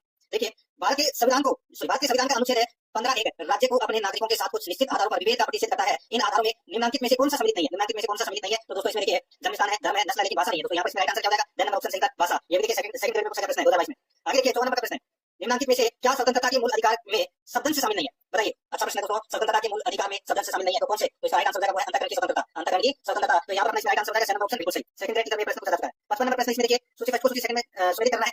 यहाँ पर देखिए सूची फर्स्ट में दोस्तों यहाँ पर अनुच्छेद भी क्या है वो दे रखा है, ठीक है। कौन सा अधिकार है वो कौन से अनुच्छेद में है? तो देखिए मैं आपको बताता हूँ, यहाँ पे उम्मीदवारों के पूर्व आचरण के संबंध में जानने का मतदाता का अधिकार है वो कौन से अनुच्छेद में है? तो दोस्तों वो है अनुच्छेद 19(1) में, ठीक है। अनुच्छेद 19(1) में, ठीक है। तो यानी कि पहले का 4। और एकांत का अधिकार है ये दोस्तों अनुच्छेद 21 में है। और शिक्षा का अधिकार है वो दोस्तों अनुच्छेद 21(a) में है। और मानव दुर्व्यवहार का प्रतिषेध है ये अनुच्छेद 23 में है। तो यहाँ पर इस प्रश्न का राइट आंसर हो जाएगा 4-3-2-1। 4-3-2-1 ये भी देखिए सेकंड ग्रेड में पूछा गया प्रश्न है। 4-3-2-1 यानी कि नंबर का ऑप्शन बिल्कुल सही। आगे देखिए 56 नंबर का प्रश्न है, पुरुषों और स्त्रियों दोनों का समान कार्य के लिए समान वेतन हो का उल्लेख भारतीय संविधान के किस अनुच्छेद में है? तो दोस्तों इसका राइट आंसर है, ये तो मैंने अभी आपको बताया था, देखिए अनुच्छेद 39 बताया था, ठीक है। लेकिन उससे भी आगे आपको याद रखना है अनुच्छेद 39 घ, अनुच्छेद 39 घ से नंबर का ऑप्शन राइट आंसर है। ये प्रोटेक्शन ऑफिसर 2022 में पूछा गया प्रश्न था और वो लीगल ऑफिसर में पूछा गया प्रश्न था, ठीक है। आगे देखिए यहाँ पे 57 नंबर प्रश्न है, भारतीय संविधान का कौन सा अनुच्छेद राष्ट्रपति को मौलिक अधिकारों के स्थगन की शक्ति प्रदान करता है? बताइए। भारतीय संविधान का कौन सा अनुच्छेद है राष्ट्रपति को मौलिक अधिकारों के स्थगन की शक्ति प्रदान करता है? तो दोस्तों इसका राइट आंसर हो जाएगा अनुच्छेद 359। यहाँ पर नंबर का ऑप्शन है वो इसका बिल्कुल सही हो जाएगा। 58 नंबर प्रश्न है, मौलिक अधिकारों के हनन होने पर प्रभावित व्यक्ति रीट याचिका पेश करता है। तो प्रभावित व्यक्ति रीट याचिका कहाँ पेश करता है? तो इसका राइट आंसर हो जाएगा उच्च न्यायालय या उच्चतम न्यायालय, उच्च न्यायालय या उच्चतम न्यायालय में। तो यहाँ पर अपना इसका राइट आंसर देना ऑप्शन हो जाएगा। ये देखिए सीडी 2022 पूछा गया प्रश्न है। आगे देखिए निम्नलिखित में से कौन सा सही सम्मिलित नहीं है? कौन सा सही सम्मिलित नहीं है? देखिए संवैधानिक उपचार का अधिकार अनुच्छेद 32 में बिल्कुल सही है। भेदभाव से सुरक्षा अनुच्छेद 15 में है, बिल्कुल सही है। संघ के निर्माण का अधिकार अनुच्छेद 19 में है, ये बिल्कुल सही है। जीवन की रक्षा का अधिकार अनुच्छेद 20 गलत हो जाएगा, ये अनुच्छेद 21 में है दोस्तों, जीवन की रक्षा का अधिकार। यहाँ पर देना का ऑप्शन है वो इसका बिल्कुल सही हो जाएगा। 60 नंबर का प्रश्न इसमें देखिए, निम्न में से कौन सा मौलिक अधिकार भारतीय नागरिकों को प्राप्त है विदेशियों को नहीं? कौन सा मौलिक अधिकार भारतीय नागरिकों को प्राप्त है विदेशियों को नहीं? तो यहाँ पर इसका राइट आंसर हो जाएगा वो है दोस्तों कौन सा? तो वो है धर्म, नस्ल, जाति, लिंग या जन्म स्थान के आधार पर भेदभाव का निषेध। यहाँ पर अपना राइट आंसर हो जाएगा नंबर का ऑप्शन बिल्कुल सही। ये थर्ड ग्रेड 2022 में दोस्तों ये प्रश्न पूछा जा चुका है। अनुच्छेद 21(1) के तहत राज्य किस आयु वर्ग के सभी बच्चों को मुफ्त एवं अनिवार्य शिक्षा प्रदान करेगा? तो दोस्तों इसका राइट आंसर हो जाएगा वो है 6 से 14 साल की आयु समूह। तो यहाँ पर अपना राइट आंसर नंबर ऑप्शन हो जाएगा। ये स्कूल लेक्चर 2022 में पूछा गया प्रश्न है। 62 नंबर का प्रश्न इसमें देखिए, एक नागरिक को मताधिकार का प्रयोग करने से अयोग्य मानने के आधारों के सही समूह को चिन्हित कीजिए। दोस्तों अच्छा प्रश्न है, एक नागरिक को मताधिकार का प्रयोग करने से अयोग्य मानने के आधारों का सही समूह को चिन्हित कीजिए। तो वो है दोस्तों अपराध, भ्रष्ट, अवैधानिक आचरण, गैर निवास। तो यहाँ पर इसमें 6 नंबर का ऑप्शन राइट आंसर हो जाएगा। इसको लेक्चर में प्रश्न पूछा जाता है। आगे देखिए डॉक्टर भीमराव अंबेडकर द्वारा निम्नलिखित अधिकारों में से किसे संविधान का हृदय व आत्मा बताया? बताइए संविधान का हृदय एवं आत्मा कौन से मौलिक अधिकार को बताया है डॉक्टर भीमराव अंबेडकर ने? तो इसका राइट आंसर है वो है दोस्तों संवैधानिक उपचार का अधिकार, संवैधानिक उपचार का अधिकार। तो यहाँ पर राइट आंसर है 6 नंबर ऑप्शन बिल्कुल सही, अनुच्छेद 32। ये देखिए पीटीआई थर्ड ग्रेड में प्रश्न पूछा जाता है। 64 नंबर का प्रश्न देखिए, 6 से 14 वर्ष की उम्र के बालकों को शिक्षा के अवसर उपलब्ध कराने हेतु कौन सा संविधान संशोधन किया गया? 6 से 14 वर्ष उम्र के बालकों को शिक्षा के अवसर उपलब्ध कराने हेतु कौन सा संविधान संशोधन किया गया? तो वो है दोस्तों 86वां संविधान संशोधन। इसमें 6 नंबर का ऑप्शन है वो राइट आंसर हो जाएगा। देखिए रेट 2022 लेवल 2 सामाजिक अध्ययन शिफ्ट 4 में प्रश्न पूछा जाता है। 65 नंबर का प्रश्न है, संपत्ति का अधिकार वर्तमान में भारत के संविधान के किस अनुच्छेद में वर्णित है? तो वो है दोस्तों अनुच्छेद 300 में। यहाँ पर 6 नंबर का ऑप्शन राइट आंसर, ये भी रेट में पूछा गया प्रश्न है। आगे देखिए, किस संविधान संशोधन के द्वारा भारत में वयस्क मताधिकार की आयु 21 वर्ष से घटाकर 18 वर्ष की गई? तो दोस्तों वो संविधान संशोधन कौन सा था? तो वो था दोस्तों 61वां संविधान संशोधन, ठीक है। 61वें संविधान संशोधन में जो मतदान देने की जो आयु है वो 21 वर्ष से घटाकर 18 वर्ष की गई। यहाँ पर इसमें 92 का ऑप्शन राइट आंसर हो जाएगा। ये भी 2022 में पूछा गया प्रश्न है। आगे देखिए, उपाधियों का अंत किस मौलिक अधिकार का हिस्सा है? तो दोस्तों ये अनुच्छेद 18, अनुच्छेद 18 यानी कि दोस्तों समता का अधिकार का हिस्सा है। राइट आंसर हो जाएगा यहाँ पे नंबर ऑप्शन बिल्कुल सही। ये भी 2022 में पूछा गया प्रश्न है। 68 नंबर का प्रश्न है इसमें देखिए, सूची फर्स्ट में दोस्तों यहाँ पर देखिए मूल अधिकार दे रखा है और यहाँ पे अनुच्छेद दे रखा है। अपने को दोस्तों यहाँ पे क्या करना है, सुमेलित करना है। दोस्तों आप यहाँ पर देख सकते हैं कारखानों में बालकों के नियोजन का प्रतिषेध, कारखानों में बालकों के नियोजन का प्रतिषेध है, ये अनुच्छेद 24 में है, अनुच्छेद 24 में है। और अंतःकरण की स्वतंत्रता का अधिकार है ये दोस्तों किसमें है? तो ये अनुच्छेद 25 में है। और बलात्कार श्रम का प्रतिषेध है ये दोस्तों अनुच्छेद 23 में है। और अल्पसंख्यकों के हितों की सुरक्षा है ये दोस्तों अनुच्छेद 29 में है। तो यहाँ पर राइट आंसर क्या हो जाएगा? वो है दोस्तों इसमें 2 3 1 4 2 3 1 4 अपना इसमें राइट आंसर हो जाएगा 2 3 1 4 यानी कि पहले नंबर का ऑप्शन है वो इसका बिल्कुल सही। आगे देखिए 69 नंबर प्रश्न है, भारत में लैंगिक अपराधों से बालकों का संरक्षण का अधिनियम कब बनाया गया? भारत में लैंगिक अपराधों से बालकों का संरक्षण का अधिनियम कब बनाया गया? तो दोस्तों इसका राइट आंसर हो जाएगा वो है दोस्तों कब बनाया गया? तो दोस्तों ये बनाया गया 2012 में। कब बनाया गया? 2012 में। तो इसका राइट आंसर नंबर ऑप्शन हो जाएगा 2012 में। आगे देखिए यहाँ पे 70 नंबर का प्रश्न है, 86वें संविधान संशोधन अधिनियम द्वारा शिक्षा के अधिकार को किस मौलिक अधिकार का भाग बनाया? बताइए 86वें संविधान संशोधन अधिनियम द्वारा शिक्षा के अधिकार को किस मौलिक अधिकार का भाग बनाया? तो इसका राइट आंसर हो जाएगा वो है स्वतंत्रता का अधिकार, ठीक है। राइट आंसर हो जाएगा यहाँ पे नंबर का ऑप्शन बिल्कुल सही। ये भी 2021 में पूछा गया प्रश्न है एसएससी में। आगे देखिए, भारतीय संविधान के किस अनुच्छेद के अनुसार किसी भी पेशे को चुनने या व्यवसाय करने का अधिकार है? बताइए। अच्छा प्रश्न है, यहाँ पर पूछा गया है कि भारतीय संविधान के किस अनुच्छेद के अनुसार किसी भी पेशे या व्यवसाय करने का अधिकार है? तो दोस्तों इसका राइट आंसर हो जाएगा वो है अनुच्छेद 19(1), अनुच्छेद 19(1। तो यहाँ पर नंबर का ऑप्शन राइट आंसर हो जाएगा। पुलिस कांस्टेबल एग्जाम में पूछा गया प्रश्न है। आगे देखिए, कौन से संविधान संशोधन द्वारा भारतीय संविधान में संपत्ति का अधिकार विलोपित किया गया? तो 44वें संविधान संशोधन 1978 में किया गया। यहाँ पर नंबर ऑप्शन राइट आंसर, ये पटवार में पूछा गया प्रश्न है। आगे देखिए, कौन से संविधान संशोधन के द्वारा भारतीय संविधान में शिक्षा का अधिकार अंतर स्थापित किया गया? शिक्षा का अधिकार अंतर स्थापित किया गया। तो दोस्तों राइट आंसर हो जाएगा वो है इसमें 86वें संविधान संशोधन में। यहाँ पर नंबर ऑप्शन राइट आंसर, ये भी पटवार में पूछा गया प्रश्न है। आगे देखिए, निम्नलिखित में से नागरिक अधिकार पत्र के मूल तत्व में कौन सम्मिलित नहीं है? बताइए निम्नलिखित में से नागरिक अधिकार पत्र के मूल तत्व में कौन सम्मिलित नहीं है? तो यहाँ पर इसका राइट आंसर हो जाएगा सम्मिलित कौन नहीं है बताना है। तो इसमें देखिए, अभिकरण के कार्य के निरीक्षण का प्रावधान ये दोस्तों इसमें सम्मिलित नहीं है नागरिक अधिकार पत्र के मूल तत्व में। तो यहाँ पर इसमें नंबर का ऑप्शन राइट आंसर हो जाएगा। आईएसपी 2021 में प्रश्न पूछा जाता है। आगे देखिए 75 नंबर प्रश्न है, भारत के संविधान में धर्मनिरपेक्षता का क्या है? बताइए धर्मनिरपेक्षता का क्या है? तो यहाँ पर राइट आंसर हो जाएगा धर्मनिरपेक्षता का हो जाएगा राज्य सभी धर्मों को मान्यता देता है, राज्य सभी धर्मों को मान्यता देता है परंतु उसका अपना कोई धर्म नहीं होता। यहाँ पर नंबर का ऑप्शन राइट आंसर हो जाएगा। 2015 में प्रश्न पूछा जाता है। 76 नंबर प्रश्न है, वह संवैधानिक संशोधन जो शिक्षा के अधिकार से संबंधित है? तो वो है दोस्तों 86वां संविधान संशोधन। नंबर ऑप्शन राइट आंसर, ये भी 2015 में पूछा गया प्रश्न है। आगे देखिए, निम्न में से कौन सा एक मानव अधिकार भारतीय मानव अधिकार भारतीय संविधान के अंतर्गत मौलिक अधिकार भी है, तो वो है दोस्तों शिक्षा का अधिकार। शिक्षा का अधिकार, तो यहाँ पर राइट आंसर हो जाएगा 6 नंबर का ऑप्शन बिल्कुल सही। 78 नंबर प्रश्न इसमें देखिए, भारतीय संविधान में नीचे दिए गए कर्तव्यों में से किसको मौलिक कर्तव्यों की श्रेणी में नहीं रखा गया है? भारतीय संविधान में नीचे दिए गए कर्तव्यों में से किसको मौलिक कर्तव्यों की श्रेणी में नहीं रखा गया है? तो इसका राइट आंसर हो जाएगा वो आयकर भुगतान। यहाँ पर 2 नंबर का ऑप्शन राइट आंसर हो जाएगा। या असिस्टेंट जनरल एग्जाम 2013 में पूछा गया प्रश्न है। 79 नंबर प्रश्न है, किस प्रधानमंत्री के कार्यकाल में संपत्ति के अधिकार को भारत के संविधान की मौलिक अधिकार की सूची में निरूपित किया गया? किस प्रधानमंत्री के कार्यकाल में संपत्ति के अधिकार को भारत के संविधान की मौलिक अधिकार की सूची में निरूपित किया गया? तो इसका राइट आंसर हो जाएगा वो है दोस्तों इसमें कौन सा? तो वो है मोरारजी देसाई। मोरारजी देसाई, तो इसका राइट आंसर हो जाएगा वो है इसमें नंबर का ऑप्शन बिल्कुल सही, मोरारजी देसाई। 80 नंबर का प्रश्न इसमें देखिए, संविधान के किस अनुच्छेद द्वारा सिखों द्वारा कृपाण धारण करना धार्मिक स्वतंत्रता का अंग माना जाता है? संविधान के किस अनुच्छेद द्वारा सिखों द्वारा कृपाण धारण करना धार्मिक स्वतंत्रता का अंग माना जाता है? तो वो है अनुच्छेद 25। यहाँ पर 2 नंबर का ऑप्शन बिल्कुल सही हो जाएगा। 81 नंबर प्रश्न है, भारतीय संविधान में न्यायिक पुनरावलोकन का आधार है? बताइए दोस्तों, भारतीय संविधान में न्यायिक पुनरावलोकन का आधार है, तो यहाँ पर इसका राइट आंसर हो जाएगा वो है इसमें विधि द्वारा स्थापित प्रक्रिया। विधि द्वारा स्थापित प्रक्रिया, तो यहाँ पर इसका राइट आंसर हो जाएगा वो है दोस्तों अनुच्छेद 22। न्यायिक पुनरावलोकन का आधार है, तो दोस्तों इसका राइट आंसर हो जाएगा वो है इसमें दोस्तों विधि द्वारा स्थापित प्रक्रिया। विधि द्वारा स्थापित प्रक्रिया, तो यहाँ पर इसमें राइट आंसर 2 नंबर का ऑप्शन हो जाएगा न्यायिक पुनरावलोकन। ठीक है, आगे देखिए दोस्तों, यहाँ पे बंदी बनाए गए व्यक्ति के मौलिक अधिकारों की रक्षा किस अनुच्छेद से प्रकट है? तो वो है अनुच्छेद 22 से। यहाँ पर 2 नंबर का ऑप्शन राइट आंसर हो जाएगा अनुच्छेद 22। आगे देखिए, संविधान के अंतर्गत मूल अधिकार का संरक्षक कौन है? मूल अधिकार का संरक्षक कौन है? तो यहाँ पर राइट आंसर हो जाएगा सर्वोच्च न्यायालय। सर्वोच्च न्यायालय, यहाँ पर इसमें 6 नंबर का ऑप्शन राइट आंसर सर्वोच्च न्यायालय। आगे देखिए 84 नंबर का प्रश्न है, फोर्थ स्टेट या चतुर्थ स्तंभ क्या है? तो दोस्तों ये प्रेस है, तो यहाँ पर राइट आंसर 2 नंबर ऑप्शन रहेगा प्रेस। आगे देखिए, भारतीय संविधान निम्न में से कौन सा अधिकार प्रदान नहीं करता? तो दोस्तों यहाँ पर देखिए कौन सा अधिकार प्रदान नहीं करता भारतीय संविधान? तो यहाँ पर राइट आंसर रहेगा वो है समान आवास का अधिकार। समान आवास का अधिकार प्रदान नहीं करता, 2 नंबर ऑप्शन बिल्कुल सही। आगे देखिए, भारतीय संविधान का कौन सा अनुच्छेद अल्पसंख्यकों को अपनी मनपसंद शिक्षण संस्थाओं को स्थापित एवं संचालित करने के अधिकार को संरक्षण प्रदान करता है? तो बताइए कौन सा अनुच्छेद करता है? तो राइट आंसर हो जाएगा वो है अनुच्छेद 30 है। अनुच्छेद 30, तो यहाँ पर इसमें 2 नंबर का ऑप्शन बिल्कुल सही। आगे देखिए, किस प्रधानमंत्री के कार्यकाल में संपत्ति के अधिकार को भारत के संविधान की मौलिक अधिकार की सूची में विलोपित किया गया? तो वो है दोस्तों मोरारजी देसाई। यहाँ पर 2 नंबर का ऑप्शन राइट आंसर हो जाएगा मोरारजी देसाई। आगे देखिए, भारतीय संविधान के निम्नलिखित अनुच्छेदों में से कौन सा उस मूल अधिकार से संबंधित है जो उन्हें भी उपलब्ध है जो कि भारत के नागरिक नहीं है? भारतीय संविधान के निम्नलिखित अनुच्छेदों में से कौन सा उस मूल अधिकार से संबंधित है जो उन्हें भी उपलब्ध है जो कि भारत के नागरिक नहीं है? तो यहाँ पर राइट आंसर हो जाएगा वो है दोस्तों इसमें कौन सा? तो वो है अनुच्छेद 14। यहाँ पर 6 नंबर का ऑप्शन राइट आंसर हो जाएगा अनुच्छेद 14। आगे देखिए 89 नंबर प्रश्न है, निम्नलिखित में से कौन स्वर्ण सिंह समिति 1976 के सदस्य रहे हैं? बताइए निम्नलिखित में से कौन स्वर्ण सिंह समिति 1976 के सदस्य रहे हैं, वो आपको बताना है। तो दोस्तों यहाँ पर देखिए, AR एंतुले, SS रे और CM स्टीफन, ये तीनों है, ये दोस्तों स्वर्ण सिंह समिति 1976 के सदस्य रहे हैं जो मूल अधिकार से संबंधित समिति थी। तो दोस्तों इसका राइट आंसर हो जाएगा अवैध है। ये देखिए RS में ये प्रश्न पूछा गया 2018 में, अवैध है। तो यहाँ पर 6 नंबर का ऑप्शन बिल्कुल सही। 90 नंबर प्रश्न इसमें देखिए, निम्न युगों में से कौन सा सही सुमेलित नहीं है? कौन सा सही सुमेलित नहीं है वो आपको बताना है। देखिए, मानव के दुर्व्यवहार तथा बलात्कार का प्रतिषेध अनुच्छेद 23 बिल्कुल सही है। अल्पसंख्यक वर्गों के हितों का संरक्षण अनुच्छेद 29 बिल्कुल सही है। संवैधानिक उपचार का अधिकार अनुच्छेद 32 बिल्कुल सही है। शिक्षा संस्थान की स्थापना तथा प्रशासन करने का अधिकार अनुच्छेद 31 ये गलत हो जाएगा दोस्तों, ये अनुच्छेद 30 के अंतर्गत आता है, अनुच्छेद 30 के अंदर। ठीक है, यहाँ पर 2 नंबर का ऑप्शन बिल्कुल सही। आगे देखिए, भारत में नागरिकों के मौलिक अधिकारों में संशोधन कौन कर सकता है? मौलिक अधिकारों में संशोधन है वो कौन कर सकता है? तो दोस्तों इसका राइट आंसर हो जाएगा वो है मौलिक अधिकारों में संशोधन है वो दोस्तों संसद कर सकती है। ठीक है, संसद, राइट आंसर इसमें 6 नंबर ऑप्शन हो जाएगा। आगे देखिए 92 नंबर का प्रश्न है, संपत्ति के मौलिक अधिकारों को कब समाप्त किया गया? तो दोस्तों 44वां संविधान संशोधन 1978 में किया गया, संपत्ति के अधिकार को समाप्त। 2 नंबर ऑप्शन बिल्कुल सही। आगे देखिए, जोखिम भरे उद्योगों में बाल श्रम का उपयोग निषिद्ध किया गया है। तो दोस्तों इसका राइट आंसर हो जाएगा वो है इसमें कौन सा? तो वो है भारत के संविधान द्वारा 10 दिसंबर 1996 के सर्वोच्च न्यायालय के निर्णय द्वारा, संयुक्त राष्ट्र के चार्टर द्वारा। तो इसका राइट आंसर हो जाएगा दोस्तों 2 नंबर ऑप्शन बिल्कुल सही। आगे देखिए, मौलिक अधिकार है, तो दोस्तों मौलिक अधिकार क्या है बताइए? तो इसका राइट आंसर हो जाएगा दोस्तों मौलिक अधिकार वादी हो गया। यहाँ पर इसमें 2 नंबर का ऑप्शन बिल्कुल सही, वादी हो गया। आगे देखिए, 6 वर्ष की आयु से 14 वर्ष की आयु के सभी बच्चों को शिक्षा का अधिकार, सभी बच्चों को शिक्षा का अधिकार है वो दोस्तों दिया गया है। क्या है? तो मूल अधिकार है। यहाँ पर 2 नंबर ऑप्शन बिल्कुल सही, मूल अधिकार। आगे देखिए, भारतीय संविधान का कौन सा अनुच्छेद प्रेस की स्वतंत्रता को आश्वासित करता है? तो इसका सही हो जाएगा वो है दोस्तों इसमें कौन सा? तो वो है अनुच्छेद 19। यहाँ पर 2 नंबर का ऑप्शन बिल्कुल सही, अनुच्छेद 19। आगे देखिए, निम्न में से कौन सा एक मौलिक अधिकार नहीं है? तो कौन सा एक मौलिक अधिकार नहीं है? तो यहाँ पर इसका राइट आंसर हो जाएगा संपत्ति का अधिकार है, ये दोस्तों मौलिक अधिकार नहीं है।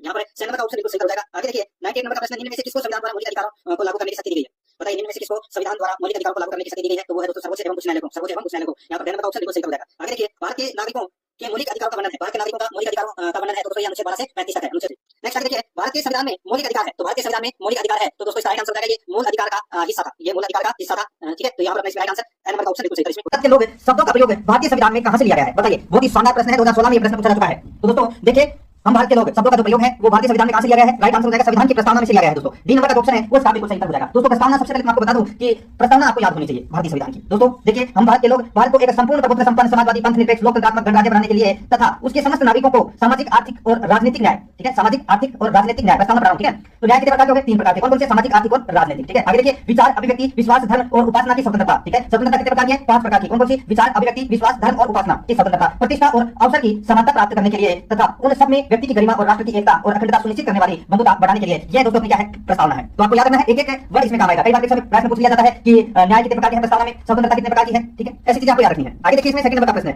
भारतीय गणतंत्र की 26 जनवरी 1950 को सही संवैधानिक वस्तु स्थिति क्या थी जब संविधान लागू किया गया? बहुत ही शानदार प्रश्न आप इसको कह सकते हैं। 2009 में प्रश्न पूछा गया था, भारतीय गणतंत्र की 26 जनवरी 1950 को सही संवैधानिक वस्तु स्थिति क्या थी जब संविधान लागू किया गया था? तो दोस्तों सभी को पता होना चाहिए। दोस्तों देखिए, 3 शब्द जोड़े गए थे, कौन कौन से? तो आपको पता होना चाहिए दोस्तों।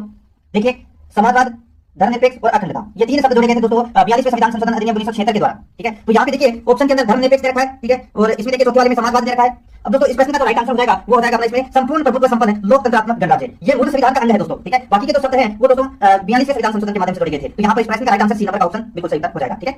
आगे देखिए 3 नंबर का प्रश्न है, भारतीय संविधान की प्रस्तावना में भारत को किस रूप में घोषित किया गया है?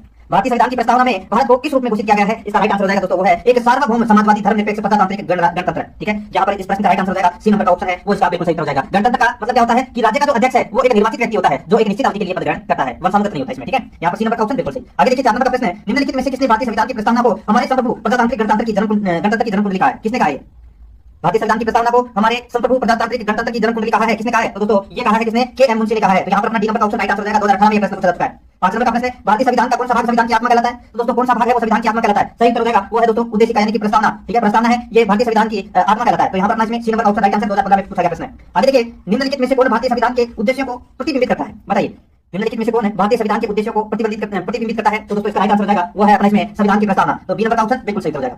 7 नंबर का प्रश्न है, भारत की संप्रभुता एकता एवं अखंडता को अक्षुण्ण बनाए रखने तथा उसकी रक्षा करने का प्रावधान किया गया है। तो दोस्तों ये प्रावधान किया गया है किसके अंदर? तो ये प्रस्तावना में ये प्रावधान किया गया है। तो यहाँ पर ए नंबर का ऑप्शन बिल्कुल सही हो जाएगा। आगे देखिए संविधान को एक पवित्र दस्तावेज किसने कहा? संविधान को एक पवित्र दस्तावेज किसने कहा? इसका राइट आंसर क्या हो जाएगा वो है दोस्तों ये दस्तावेज कहा है डॉक्टर भीमराव अंबेडकर ने। तो यहाँ पर इसमें ए नंबर का ऑप्शन बिल्कुल सही हो जाएगा। आगे देखिए 9 नंबर का प्रश्न है, भारतीय संविधान का प्राधिकार स्रोत है? बताइए भारतीय संविधान का प्राधिकार स्रोत कौन सा है? इसका राइट आंसर क्या हो जाएगा वो है दोस्तों अपने इसमें भारत के लोग, ठीक है। भारत के लोग आपने प्रस्तावना पढ़ी होगी तो सबसे पहले लिखा हुआ है कि हम भारत के लोग। तो यहाँ पे प्राधिकार स्रोत कौन सा है? भारत के लोग। तो यहाँ पर बी नंबर का ऑप्शन राइट आंसर हो जाएगा। 2015 में ये प्रश्न पूछा जा चुका है। आगे देखिए संविधान के अंतर्गत भारतीय लोकतंत्र के आदर्शों को हम कहां देख सकते हैं? संविधान के अंतर्गत भारतीय लोकतंत्र के आदर्शों को हम कहां देख सकते हैं? इसका राइट आंसर हो जाएगा वो है दोस्तों कहां देख सकते हैं? तो ये देख सकते हैं दोस्तों प्रस्तावना में। तो यहाँ पर बी नंबर का ऑप्शन बिल्कुल सही था। 11 नंबर का प्रश्न इसमें देखिए संविधान की प्रस्तावना सभी भारतीय नागरिकों को निम्न में से कौन सा एक उपबंध कराने के लिए वायदा नहीं करती है? संविधान की प्रस्तावना सभी भारतीय नागरिकों को निम्न में से कौन सा एक उपबंध कराने के लिए वायदा नहीं करती है? दोस्तों इसका राइट आंसर क्या हो जाएगा वो है देखिए इसमें पूंजी की जो समानता है, ठीक है। पूंजी की जो समानता है वो इसका राइट आंसर हो जाएगा। पूंजी की समानता, ठीक है, ये उपबंध कराने का वायदा है वो नहीं करता है। तो यहाँ पर राइट आंसर हो जाएगा डी नंबर का ऑप्शन बिल्कुल सही है। विचार की स्वतंत्रता, राजनीतिक न्याय और सामाजिक न्याय ये तीनों के उपलब्धता करवाती है दोस्तों प्रस्तावना। तो यहाँ पर इसमें डी नंबर का ऑप्शन बिल्कुल सही। आगे देखिए 12 नंबर का प्रश्न है, भारतीय संविधान की प्रस्तावना के सिलसिले में निम्न में से कौन सा क्रम सही है? अब दोस्तों अगर आपको प्रस्तावना याद है तो इस प्रश्न का राइट आंसर आप आसानी से ले सकते हैं। दोस्तों देखिए इसमें मैंने आपको बताया था अभी थोड़ी देर पहले ही प्रस्तावना पढ़ के देखिए हम भारत के लोग भारत को एक संपूर्ण प्रभुत्व संपन्न समाजवादी यानी कि सार्वभौम सत्ता संपन्न समाजवादी धर्मनिरपेक्ष लोकतंत्रात्मक गणराज्य, ठीक है। ये क्या है प्रस्तावना की अपनी जो शुरुआत की जो 2 लाइनें हैं वही इस प्रश्न का सही उत्तर होगा। हम भारत के लोग भारत को एक संपूर्ण प्रभुत्व संपन्न समाजवादी निरपेक्ष लोकतांत्रिक गणराज्य बनाने के लिए, ठीक है। तो यहाँ पर इसमें राइट आंसर हो जाएगा डी नंबर का ऑप्शन बिल्कुल सही। देखिए इसमें धनवादी रखा है, ठीक है, इसमें धनवादी रखा है, धनवादी को प्रस्तावना में शब्द नहीं है। तो यहाँ पर इसमें डी नंबर ऑप्शन बिल्कुल सही। आगे देखिए 13 नंबर का प्रश्न है, प्रस्तावना का वह प्रावधान जो सभी वयस्क नागरिकों को मतदान करने का अधिकार प्रदान करता है? प्रस्तावना का वह प्रावधान जो सभी वयस्क नागरिकों को मतदान करने का अधिकार प्रदान करता है, इस प्रश्न का राइट आंसर हो जाएगा दोस्तों वो है अपना इसमें गणतंत्र। मैंने भी आपको बताया था गणतंत्र का मतलब क्या होता है कि राज्य का अध्यक्ष एक निर्वाचित व्यक्ति होता है, ठीक है, और जो निश्चित अवधि के लिए पद ग्रहण करता है। तो यहाँ पर राइट आंसर हो जाएगा डी नंबर का ऑप्शन बिल्कुल सही। आगे देखिए भारत एक गणतंत्र है, इसका अर्थ है, इसका अर्थ मैंने भी बताया है, भारत में वंशानुगत शासन नहीं है, ठीक है, यानी कि व्यक्ति है वो क्या होता है? निर्वाचित होता है। तो यहाँ पर राइट आंसर हो जाएगा सी नंबर का ऑप्शन बिल्कुल सही। 15 नंबर का प्रश्न देखिए संविधान के निम्नलिखित में से किस रूप में एक और परिसंघीय दोनों प्रकार के संविधान की विशेषताएं अंतर्निहित होती है? बताइए भारत के संविधान में निम्नलिखित में से किस रूप में एक और परिसंघीय दोनों प्रकार के संविधान की विशेषताएं अंतर्निहित होती है? इसका राइट आंसर क्या हो जाएगा वो है दोस्तों अपने इसमें अर्धसंघात्मक। कौन सी है? अर्धसंघात्मक। यहाँ पर सी नंबर का ऑप्शन राइट आंसर हो जाएगा। सीडीएस 2019 में यह प्रश्न पूछा जा चुका है, ठीक है। आगे देखिए 16 नंबर का प्रश्न है, देखिए भारत के संविधान की उद्देशिका में कितनी प्रकार की न्यायिक व्यवस्था की गई है? मैंने अभी आपको बताया था दोस्तों, देखिए प्रस्तावना पढ़ के बताया मैंने आपको कि हम भारत के लोग भारत को संपूर्ण प्रभुत्व संपन्न समाजवादी निरपेक्ष लोकतंत्रात्मक गणराज्य बनाने के लिए तथा उसके समस्त नागरिकों को सामाजिक, आर्थिक और राजनीतिक न्याय, ठीक है। अब प्रस्तावना में मैंने बताया आपको सामाजिक, आर्थिक और राजनीतिक न्याय। तो न्याय कितने प्रकार के हो गए? 3 प्रकार के। तो यहाँ पर राइट आंसर बी नंबर का ऑप्शन बिल्कुल सही हो जाएगा। सामाजिक, आर्थिक और राजनीतिक न्याय 3 प्रकार की न्यायिक व्यवस्था की गई है प्रस्तावना में, ठीक है। यहाँ पर बी नंबर ऑप्शन बिल्कुल सही। आगे देखिए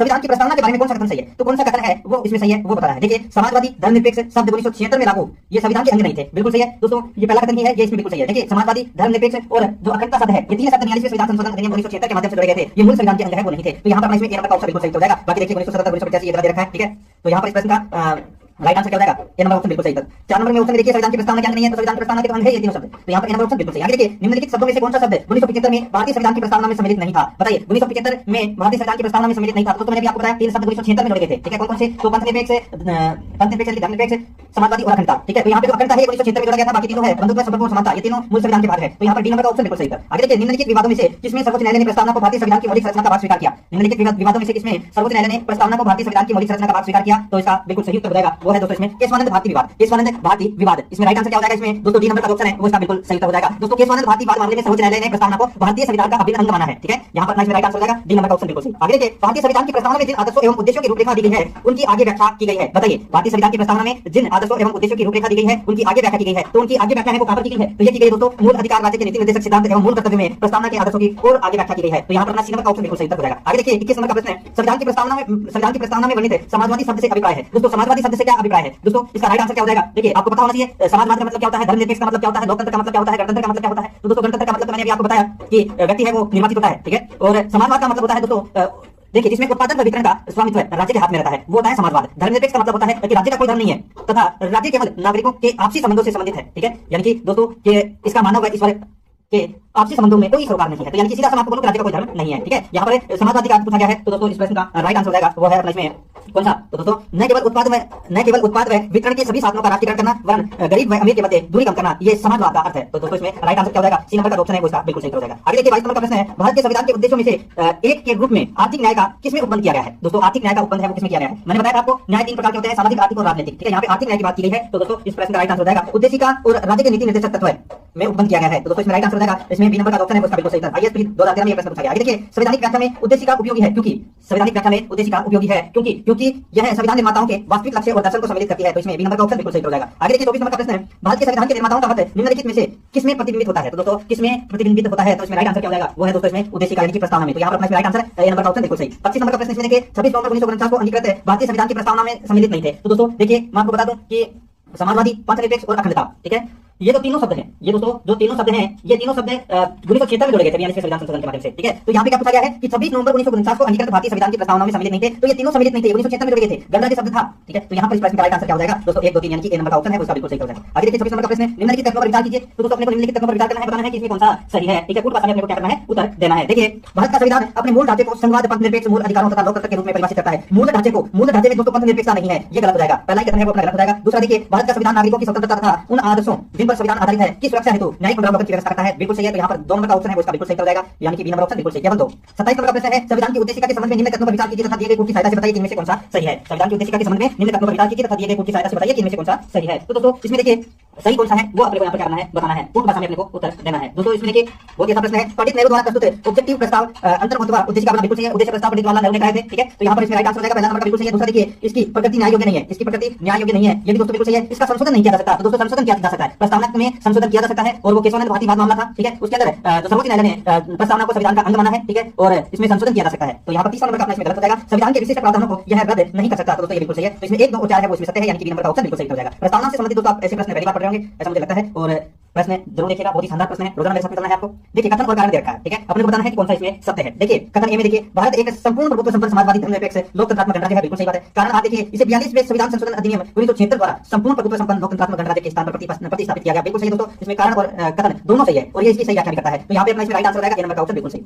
29 नंबर का प्रश्न है, भारतीय संविधान की उद्देशिका में संशोधन किया गया था। तो दोस्तों सिर्फ एक बार संशोधन किया गया था और वो 42वें संविधान संशोधन में किया गया था। तो यहाँ पर सी नंबर का ऑप्शन बिल्कुल सही हो जाएगा। ठीक है, आगे देखिए 30 नंबर का प्रश्न है, भारत के संविधान की उद्देशिका में समाजवादी शब्द निम्नलिखित में से किस एक संशोधन अधिनियम के माध्यम से अंतर्निहित किया गया था। राइट आंसर हो जाएगा 42वें संविधान संशोधन अधिनियम के माध्यम से जोड़ा गया था, बी नंबर ऑप्शन बिल्कुल सही। आगे देखिए भारतीय संविधान की प्रस्तावना में पंथनिरपेक्ष शब्द जोड़ा गया, ये भी 42वें संविधान संशोधन में जोड़ा गया था, बी नंबर का ऑप्शन बिल्कुल सही। आगे देखिए संसद द्वारा भारतीय संविधान के अनुच्छेद 368 के अधीन उद्देशिका में भी संशोधन किया जा सकता है, किस बात में कहा गया। तो दोस्तों वो केशवानंद भारती बात था, उसमें सुप्रीम कोर्ट ने ये कहा था। तो यहाँ पर इसमें सी नंबर का ऑप्शन है वो इसका बिल्कुल सही हो जाएगा। आगे देखिए उच्चतम न्यायालय ने किस बात में कहा था कि उद्देशिका संविधान का अंग नहीं है। तो कौन से बात में सुप्रीम कोर्ट ने कहा था कि जो उद्देशिका यानी कि प्रस्तावना है ये संविधान का अंग नहीं है। तो दोस्तों जो बेरुबारी बात था उसके अंदर ये कहा था कि उद्देशिका है ये संविधान का अंग है, वो नहीं है। और फिर बाद में दूसरा केस आया केशवानंद भारती वाला, उसमें मान लिया था कि ये संविधान का अंग है। तो इसमें डी नंबर का ऑप्शन बिल्कुल सही। आगे देखिए निम्नलिखित में से किस बात में उच्चतम न्यायालय ने धारणा प्रस्तुत की कि उद्देशिका संविधान का भाग है। तो दोस्तों राइट आंसर क्या हो जाएगा वो है अपना इसमें कौन सा, तो वो है दोस्तों बम्बई बनाम यूनियन ऑफ इंडिया। तो यहाँ पर इसमें सी नंबर का ऑप्शन बिल्कुल सही हो जाएगा। आगे देखिए भारत के संविधान की उद्देशिका, भारत के संविधान की उद्देशिका दोस्तों उद्देशिका इसमें देखिए संविधान का भाग है किंतु उसके अन्य भागों से स्वतंत्र होकर उसका कोई विधिक प्रभाव नहीं है। तो इसमें डी नंबर का ऑप्शन बिल्कुल सही हो जाएगा। आगे देखिए भारतीय संविधान की मुख्य प्रस्तावना है, भारतीय संविधान की मुख्य प्रस्तावना है तो दोस्तों विचार विश्वास धर्म अभिव्यक्ति की प्रस्तावना है दोस्तों। तो इसमें डी नंबर का ऑप्शन बिल्कुल सही हो जाएगा। 37 नंबर का प्रश्न है, निम्नलिखित में से कौन भारत को एक धर्मनिरपेक्ष राज्य बताता है। निम्नलिखित में से कौन है भारत को एक धर्मनिरपेक्ष राज्य बताता है, इसका राइट आंसर क्या हो जाएगा वो है दोस्तों संविधान की प्रस्तावना। यहाँ पर डी नंबर का ऑप्शन है वो इसका बिल्कुल सही हो जाएगा। आगे देखिए 38 नंबर का प्रश्न है, निम्नलिखित उद्देश्यों में से कौन सा एक भारत के संविधान की उद्देशिका में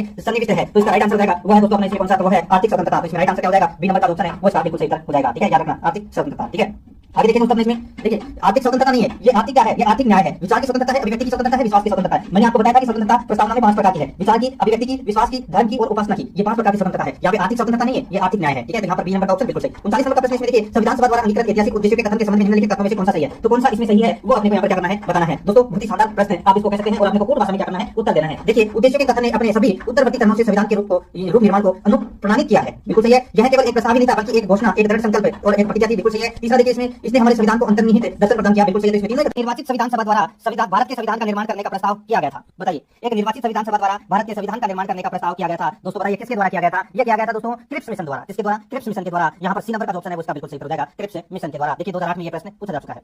आगे देखिए सेकंड नंबर का प्रश्न है, कैबिनेट मिशन योजना के अंतर्गत संविधान निर्मात्री परिषद में प्रत्येक प्रांत को आवंटित सदस्य संख्या निर्धारित करने के लिए एक प्रतिनिधि कितनी जनसंख्या के अनुपात में था? एक प्रतिनिधि कितनी जनसंख्या के अनुपात में था? बताइए दोस्तों, इसका राइट आंसर हो जाएगा एक प्रतिनिधि दोस्तों 10 लाख जनसंख्या के ऊपर था। यहाँ पर राइट आंसर हो जाएगा बी नंबर का ऑप्शन बिल्कुल सही, 10 लाख व्यक्ति पर एक प्रतिनिधि था। बी नंबर ऑप्शन बिल्कुल सही। आगे देखिए 3 नंबर का प्रश्न है, इन व्यक्तियों में से कौन कैबिनेट मिशन का सदस्य नहीं था? दोस्तों कैबिनेट मिशन में 3 सदस्य थे। कौन कौन से? तो दोस्तों पैट्रिक लॉरेंस, स्टेफोर्ड क्रिप्स और अलेक्जेंडर। ठीक है, ये 3 सदस्य थे दोस्तों कैबिनेट मिशन में। यहाँ पर विलियम वुड है वो गलत दे रखा है। यहाँ पर ए नंबर का ऑप्शन है उसका बिल्कुल सही हो जाएगा। 2015 में ये प्रश्न पूछा जा चुका है। आगे देखिए यहाँ पर दोस्तों भारतीय संविधान सभा का गठन किया गया था। भारतीय संविधान सभा का गठन है ये किया गया था। चौथा नंबर का प्रश्न है। ठीक है दोस्तों, भारतीय संविधान सभा का जो गठन है ये किसके द्वारा किया गया था? ये दोस्तों कैबिनेट मिशन योजना 1946 के अंतर्गत किया गया था। याद रखना, कैबिनेट मिशन 1946 के अंतर्गत। सी नंबर का ऑप्शन राइट आंसर हो जाएगा, 2009 में पूछा गया प्रश्न। आगे देखिए 1946 में निर्मित अंतरिम सरकार में कार्यपालिका परिषद के उपसभापति थे। बताइए 1946 में निर्मित अंतरिम सरकार में कार्यपालिका परिषद के उपसभापति कौन थे? इसका राइट आंसर हो जाएगा वो थे दोस्तों पंडित जवाहरलाल नेहरू। यहाँ पर ए नंबर का ऑप्शन है उसका बिल्कुल सही हो जाएगा, पंडित जवाहरलाल नेहरू। आगे देखिए 6 नंबर का प्रश्न है, निम्नलिखित में से कौन अगस्त 1946 में गठित प्रथम अंतरिम राष्ट्रीय सरकार का सदस्य नहीं था? निम्नलिखित में से कौन अगस्त 1946 में गठित प्रथम अंतरिम राष्ट्रीय सरकार का सदस्य नहीं था? इसका राइट आंसर हो जाएगा दोस्तों वो है अपना इसमें कौन? तो दोस्तों देखिए अंतरिम सरकार का जो सदस्य था वो दोस्तों सी राजगोपालाचारी था, डॉक्टर राजेंद्र प्रसाद थे। ठीक है, और देखिए जगजीवन राम भी थे, डॉक्टर एस राधाकृष्णन नहीं थे। राइट आंसर इसमें सी नंबर का ऑप्शन बिल्कुल सही हो जाएगा। ठीक है, 2010 में प्रश्न पूछा गया था। आगे देखिए कथन ए और कारण आर दिया गया है। यहाँ पर देखिए वेवेल योजना के अनुसार कार्यकारी परिषद में हिंदू और मुस्लिम सदस्यों की संख्या समान थी। बिल्कुल सही बात है साहब। वेवेल योजना 14 जून 1945 को यह योजना आई थी। ठीक है, और दोस्तों इस योजना में कार्यकारी परिषद में हिंदू और मुस्लिम सदस्यों की संख्या है वो समान होती थी। बिल्कुल सही है। कारण आप देखिए वेवेल का विचार था कि ऐसी व्यवस्था से भारत का बंटवारा बच जाता है। ये गलत हो जाएगा दोस्तों। देखिए ऐसी व्यवस्था से भारत का बंटवारा बच नहीं जाएगा, बंटवारा हो जाएगा। दोस्तों देखिए द्वितीय विश्व युद्ध के बाद दोस्तों भारतीय स्वयं अपना संविधान बनाएंगे, ये भी दोस्तों इस वेवेल योजना में कहा गया था। यहाँ पर जो कारण है वो गलत रखा है, ये कथन है वो बिल्कुल सही है। यहाँ पर अपना इसमें राइट आंसर सी नंबर का ऑप्शन सही हो जाएगा। कथन सही है पर कारण गलत है, सी नंबर का ऑप्शन बिल्कुल सही। आगे देखिए 8 नंबर का प्रश्न है, भारत के संविधान की रचना हेतु संविधान सभा का विचार निम्नलिखित में से सर्वप्रथम किसने प्रस्तुत किया था? भारत के लिए संविधान की रचना हेतु संविधान सभा का विचार है निम्नलिखित में से सर्वप्रथम किसने प्रस्तुत किया? इसका राइट आंसर हो जाएगा ये प्रस्तुत किया दोस्तों किसने? तो ये स्वराज पार्टी 1934 ने। स्वराज पार्टी ने 1934 में दोस्तों संविधान सभा का जो विचार है वो सर्वप्रथम प्रस्तुत किया था। यहाँ पर ए नंबर का ऑप्शन बिल्कुल सही हो जाएगा। बहुत अच्छा प्रश्न है। आगे देखिए 9 नंबर का प्रश्न है, निम्नलिखित में से कौन से कथन संविधान सभा के विषय में सत्य नहीं है? कौन से कथन संविधान सभा के बारे में सत्य नहीं है वो अपने को यहाँ पर क्या करना है बताना है। दोस्तों यहाँ पर देखिए वह वयस्क मताधिकार पर आधारित नहीं थी। गलत हो जाएगा दोस्तों, वयस्क मताधिकार प्रणाली पर आधारित थी संविधान सभा में विषय। ठीक है, आगे देखिए वह प्रत्यक्ष निर्वाचन का परिणाम थी। ये गलत हो जाएगा दोस्तों, अप्रत्यक्ष निर्वाचन का परिणाम थी। वह बहुदलीय निकाय थी। बिल्कुल सही है। उसने अनेक समितियों के माध्यम से कार्य किया। बिल्कुल सही है। तो दोस्तों इसमें देखिए 3 और 4 तो सत्य है, 1 और 2 इसमें क्या है? असत्य है। तो यहाँ पर देखिए कूट भाषा का अपने को चयन करना था, 1 और 2 इसका राइट आंसर हो जाएगा। 2 नंबर का ऑप्शन है उसका बिल्कुल सही हो जाएगा। आगे देखिए यहाँ पर 10 नंबर का प्रश्न है, भारतीय संविधान की विशेषता एवं दोस्तों भारतीय संविधान की विशेषता एवं सत्य संबंधी प्रावधान न्यायिक निर्वाचन के त्रुटिपूर्ण युग्म को पहचानिए। दोस्तों अपने को यहाँ पर क्या करना है? त्रुटिपूर्ण युग्म को पहचानना है। देखिए सेकंड ग्रेड एग्जाम 2014 में ये प्रश्न पूछा जा चुका है। दोस्तों गणतंत्रवाद निर्वाचित राष्ट्रपति बिल्कुल सही है। लोकतंत्र सार्वभौमिक वयस्क मताधिकार बिल्कुल सही है। संघवाद संसद की सर्वोच्चता ये गलत हो जाएगा दोस्तों। इसमें देखिए संविधान की कठोरता मूलदाता सिद्धांत बिल्कुल सही है। यहाँ पर अपना इसमें राइट आंसर क्या हो जाएगा? सी नंबर का ऑप्शन बिल्कुल सही हो जाएगा इसमें। ठीक है, तो यहाँ पर दोस्तों सी नंबर का ऑप्शन राइट आंसर हो जाएगा। आगे देखिए यहाँ पर 11 नंबर का प्रश्न है, निम्नलिखित में से संविधान सभा के बारे में गलत कथन कौन सा है? गलत कथन कौन सा है वो अपने को यहाँ पर क्या करना है बताना है। दोस्तों यहाँ पर देखिए इसने बड़ी संख्या में समितियों की मदद से काम किया, उनमें से प्रारूप समिति महत्वपूर्ण थी। बिल्कुल सही है दोस्तों। ठीक है, ये संविधान सभा से संबंधित कथन है। तो यहाँ पर पहला कथन बिल्कुल सही है। दूसरा देखिए अल्पसंख्यक समुदाय जैसे ईसाई, एंग्लो इंडियन और पारसियों को सभी में पर्याप्त प्रतिनिधित्व किया गया, ये भी दोस्तों क्या है? बिल्कुल सही है। ठीक है, तीसरा देखिए इसमें इसका निर्वाचन सार्वभौम वयस्क मताधिकार के आधार पर किया गया, ये गलत हो जाएगा दोस्तों। वयस्क मताधिकार के आधार पर है वो नहीं किया गया था। ठीक है, अप्रत्यक्ष के द्वारा किया गया था। आगे देखिए इसकी चुनाव प्रक्रिया 1935 के अधिनियम के 6वीं अनुसूची के अनुसार यह आधारित थी। कर संपत्ति और शैक्षणिक योग्यता का कारण मताधिकार सीमित था। बिल्कुल सही है। यहाँ पर सी नंबर का ऑप्शन राइट आंसर हो जाएगा। ये संविधान सभा के बारे में सी नंबर का ऑप्शन है वो गलत कथन है। आगे देखिए यहाँ पर भारत के संविधान का प्रारूप तैयार करने वाली संविधान सभा के सदस्यों को दोस्तों विभिन्न प्रांतों की विधानसभाओं द्वारा चुना गया। विभिन्न प्रांतों की विधानसभा द्वारा चुना गया। यहाँ पर अपना इसमें राइट आंसर क्या हो जाएगा? सी नंबर का ऑप्शन है उसका बिल्कुल सही उत्तर इसमें हो जाएगा। ठीक है, अभी मैंने आपको बताया था कि 10 लाख व्यक्ति पर एक प्रतिनिधि। ठीक है, आगे देखिए दोस्तों यहाँ पर 13 नंबर का प्रश्न है, भारत के संविधान निर्मात्री सभा के अध्यक्ष कौन थे? तो दोस्तों कौन थे? राइट आंसर हो जाएगा डॉक्टर राजेंद्र प्रसाद थे। ए नंबर ऑप्शन बिल्कुल सही। आगे देखिए भारतीय इतिहास के संदर्भ में प्रांतों से संविधान सभा के सदस्य बताइए। भारतीय इतिहास के संदर्भ में प्रांतों से संविधान सभा के सदस्य दोस्तों प्रांतीय विधानसभाओं द्वारा निर्वाचित हुए थे। प्रांतीय विधानसभाओं द्वारा निर्वाचित हुए थे। सी नंबर का ऑप्शन राइट आंसर हो जाएगा। 2013 में पूछा गया प्रश्न है। आगे देखिए संविधान सभा के सदस्यों का चुनाव कैसे हुआ था? संविधान सभा के सदस्यों का चुनाव कैसे हुआ था? राइट आंसर हो जाएगा वो है दोस्तों इसमें प्रांतीय सभाओं द्वारा संविधान सभा के सदस्यों का चुनाव हुआ था। राइट आंसर इसमें डी नंबर का ऑप्शन बिल्कुल सही हो जाएगा। ठीक है, आगे देखिए संविधान सभा के चुने हुए स्थायी अध्यक्ष कौन थे? दोस्तों देखिए संविधान सभा की जो पहली बैठक हुई थी वो हुई थी 9 दिसंबर 1946 को। 9 दिसंबर 1946 को दोस्तों पहली बैठक हुई थी और उस बैठक के अंदर दोस्तों स्थायी अध्यक्ष चुना गया था डॉक्टर सच्चिदानंद सिन्हा को। और उसके ठीक 2 दिन बाद यानी कि 11 दिसंबर को दोस्तों स्थायी अध्यक्ष चुन लिया गया था जिसे डॉक्टर राजेंद्र प्रसाद को। तो यहाँ पर सी नंबर का ऑप्शन राइट आंसर हो जाएगा। आगे देखिए 17 नंबर प्रश्न है, संविधान सभा की प्रथम बैठक की अध्यक्षता किसने की थी? तो दोस्तों प्रथम बैठक की अध्यक्षता की थी डॉक्टर सच्चिदानंद सिन्हा के द्वारा की गई थी, जिनको स्थायी अध्यक्ष चुना गया था। सी नंबर का ऑप्शन बिल्कुल सही। आगे देखिए भारतीय संविधान सभा के उद्घाटन अधिवेशन की अध्यक्षता की गई थी। भारतीय संविधान सभा के उद्घाटन अधिवेशन की अध्यक्षता की गई थी। ये की गई थी दोस्तों किसके द्वारा? तो दोस्तों इसका राइट आंसर हो जाएगा वो है, देखिए प्रश्न को थोड़ा सा घुमाकर पूछा गया है, ठीक है। यहाँ पर इस प्रश्न का राइट आंसर हो जाएगा डॉक्टर सचिदानंद सिन्हा के द्वारा दोस्तों संविधान सभा की जो उद्घाटन अधिवेशन हुआ था उसकी अध्यक्षता की गई थी। यहाँ पे आप ऐसे भी बोल सकते हैं कि प्रथम अधिवेशन की अध्यक्षता किसने की थी, और ये भी बोल सकते हैं कि उद्घाटन अधिवेशन की अध्यक्षता किसने की थी, और ये भी बोल सकते हैं कि दोस्तों जो प्रथम संविधान सभा में अस्थायी अध्यक्ष से बनाया गया था। तो तीनों का उत्तर एक होगा, डॉक्टर सचिदानंद सिन्हा, ठीक है।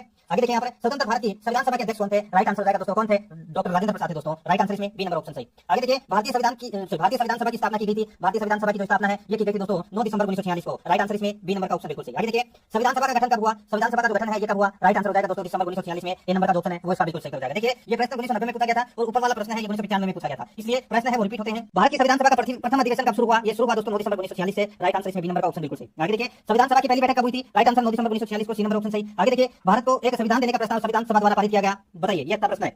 भारत को एक संविधान देने का प्रस्ताव संविधान सभा द्वारा पारित किया गया था, इसका राइट आंसर हो जाएगा ये पारित किया गया था दोस्तों जनवरी 22 1947 को, जनवरी 22 से 1947 को दोस्तों संविधान सभा द्वारा पारित किया गया था, राइट आंसर इसमें बी नंबर ऑप्शन बिल्कुल सही। आगे देखिए संविधान सभा के सम्मुख संविधान की प्रस्ताव किसने रखा था, दोस्तों देखिए 9 दिसंबर को पहली बैठक हुई थी, उसके बाद में दूसरी बैठक दोस्तों 11 दिसंबर को हुई थी, और तीसरी बैठक है यानी कि आप ये बोल सकते हैं कि उद्देश्य प्रस्ताव जिसको अपन प्रस्तावना बोलते हैं, ठीक है, 13 दिसंबर को लेकर आए थे कौन है, पंडित जवाहरलाल नेहरू, राइट आंसर इसमें ए नंबर का ऑप्शन बिल्कुल सही हो जाएगा। आगे देखिए संविधान सभा में उद्देश्य प्रस्ताव निम्न में से किस एक के द्वारा प्रस्तुत किया गया था, राइट आंसर पंडित जवाहरलाल नेहरू के द्वारा, बी नंबर ऑप्शन बिल्कुल सही। आगे देखिए भारतीय संविधान के निर्माण से संबंधित है निम्नलिखित कथनों में से कौन सा सही है, बताइए कौन सा कथन है वो इसमें सही है। देखिए पंडित नेहरू के उद्देश्य प्रस्ताव का जो संविधान सभा द्वारा स्वीकार किया गया था संविधान के निर्माण पर असर था, भारतीय संविधान के निर्माण से संबंधित है निम्नलिखित कथनों में से कौन सा सही है। तो देखिए पंडित नेहरू के उद्देश्य प्रस्ताव का जो संविधान सभा द्वारा स्वीकार किया गया था संविधान के निर्माण पर असर था, बिल्कुल सही है। उद्देश्य का बहुत महत्वपूर्ण उद्देश्य की पूर्ति करती है, ये भी दोस्तों क्या है, बिल्कुल सही है। तीसरा देखिए संविधान को भारत के लोगों ने आदेशित किया है, बिल्कुल सही है। आगे देखिए राज्य के मुखिया को लोग प्रत्यक्ष रूप से निर्वाचित करते हैं, ये गलत हो जाएगा, राज्य के मुखिया को लोग प्रत्यक्ष रूप से निर्वाचित है वो नहीं करते, तो यहाँ पर देखिए 1 2 3 इसमें क्या है सही है, चौथा इसमें क्या है गलत है, तो इसका राइट आंसर हो जाएगा ए नंबर का ऑप्शन बिल्कुल सही। आगे देखिए भारतीय संविधान को बनाने हेतु भारतीय संविधान सभा के कुल कितने अधिवेशन हुए थे, बताइए संविधान को बनाने हेतु दोस्तों कुल कितने अधिवेशन हुए थे, राइट आंसर हो जाएगा वो है दोस्तों कुल 12 अधिवेशन हुए थे, सी नंबर का ऑप्शन राइट आंसर हो जाएगा। आगे देखिए भारतीय संविधान सभा की अंतिम बैठक की सही तिथि को अपने को यहाँ पर बताना है, संविधान सभा की जो अंतिम बैठक हुई थी ये बैठक कब हुई थी दोस्तों, ये बैठक हुई थी 24 जनवरी 1950 को, यहाँ पर सी नंबर का ऑप्शन राइट आंसर हो जाएगा 24 जनवरी 1950 को। आगे देखिए भारत के संविधान के निर्माण में संविधान सभा को कितना समय लगा, तो दोस्तों संविधान सभा को कितना समय लगा, राइट आंसर हो जाएगा 2 वर्ष 11 माह 18 दिन का समय लगा, ए नंबर का ऑप्शन बिल्कुल सही हो जाएगा इसमें। आगे देखिए 31 नंबर का प्रश्न है भारतीय संविधान की 8वीं अनुसूची में कितनी भाषाओं का उल्लेख किया गया है, दोस्तों कितनी भाषाओं का उल्लेख किया गया है, तो दोस्तों 22 भाषाओं का उल्लेख किया गया है 8वीं अनुसूची में, राइट आंसर इसमें डी नंबर का ऑप्शन राइट आंसर हो जाएगा, 2018 में प्रश्न पूछा गया है। आगे देखिए दोस्तों यहाँ पे अपने को क्या करना है, सुमेलित करना है, ठीक है, अच्छा प्रश्न आप इसको कह सकते हैं। देखिए संविधान सभा के पहले उपाध्यक्ष कौन थे, दोस्तों संविधान सभा के पहले उपाध्यक्ष कौन थे, इसका राइट आंसर हो जाएगा वो है दोस्तों एच.सी. मुखर्जी, कौन थे, एच.सी. मुखर्जी है ये दोस्तों संविधान सभा के पहले उपाध्यक्ष थे। प्रारूप समिति के मूलतः एकमात्र कांग्रेसी सदस्य कौन थे, प्रारूप समिति के मूलतः एकमात्र कांग्रेसी सदस्य कौन थे, तो दोस्तों वो सदस्य थे कौन, तो वो थे के.एम. मुंशी, कौन थे, के.एम. मुंशी, ठीक है। देखिए राजस्थान की रियासतों का प्रतिनिधित्व करने वाले संविधान सभा के सदस्य कौन थे, बताइए राजस्थान की रियासतों का प्रतिनिधित्व करने वाले संविधान सभा के सदस्य कौन थे, तो दोस्तों बताइए कौन थे, तो वो थे दोस्तों वी.टी. कृष्णमाचारी थे, ठीक है। और देखिए संविधान यहाँ पे देखिए संघ संविधान समिति के अध्यक्ष कौन थे, संघ संविधान समिति के अध्यक्ष कौन थे, तो वो थे दोस्तों पंडित जवाहरलाल नेहरू, कौन थे, पंडित जवाहरलाल नेहरू, ठीक है। तो यहाँ पर अपना इसमें राइट आंसर क्या हो जाएगा, ये हो जाएगा दोस्तों 4 3 1 2 इसका राइट आंसर हो जाएगा, यानी कि अपना इसमें बी नंबर का ऑप्शन बिल्कुल सही। आगे देखिए भारतीय संविधान के निर्माण के समय संवैधानिक सलाहकार कौन थे, संवैधानिक सलाहकार कौन थे, तो वो थे दोस्तों बी.एन. राव, राइट आंसर इसमें सी नंबर का ऑप्शन सही था। आगे देखिए भारतीय संविधान का प्रथम प्रारूप तैयार किया गया था, प्रथम प्रारूप है किसके द्वारा तैयार किया गया था, राइट आंसर हो जाएगा वो है दोस्तों बी.एन. राव के द्वारा ये प्रथम प्रारूप तैयार किया गया था, राइट आंसर हो जाएगा इसमें बी नंबर का ऑप्शन बिल्कुल सही। आगे देखिए दोस्तों यहाँ पर भारत का संविधान पूर्ण रूप से तैयार हुआ, दोस्तों भारत का जो संविधान पूर्ण रूप से तैयार हुआ तो ये तैयार हुआ 26 नवंबर 1949 को, 26 नवंबर 1949 को, राइट आंसर इसमें बी नंबर ऑप्शन बिल्कुल सही। आगे देखिए भारतीय संविधान को संविधान सभा द्वारा अंगीकृत किया गया, कब किया गया, ये किया गया दोस्तों 26 नवंबर 1949 को किया गया, ए नंबर का ऑप्शन बिल्कुल सही हो जाएगा। आगे देखिए भारत का संविधान की स्थिति को अपनाया गया, भारत का संविधान की स्थिति को अपनाया गया, इसका राइट आंसर हो जाएगा वो है दोस्तों 26 नवंबर 1949 को अपनाया गया, 26 नवंबर 1949 को अपनाया गया, बी नंबर का ऑप्शन बिल्कुल सही हो जाएगा। आगे देखिए भारतीय संविधान कब लागू हुआ, ये लागू हुआ दोस्तों बताइए, तो दोस्तों भारतीय संविधान 26 जनवरी 1950 को लागू हुआ, राइट आंसर इसमें ए नंबर का ऑप्शन बिल्कुल सही हो जाएगा, ठीक है।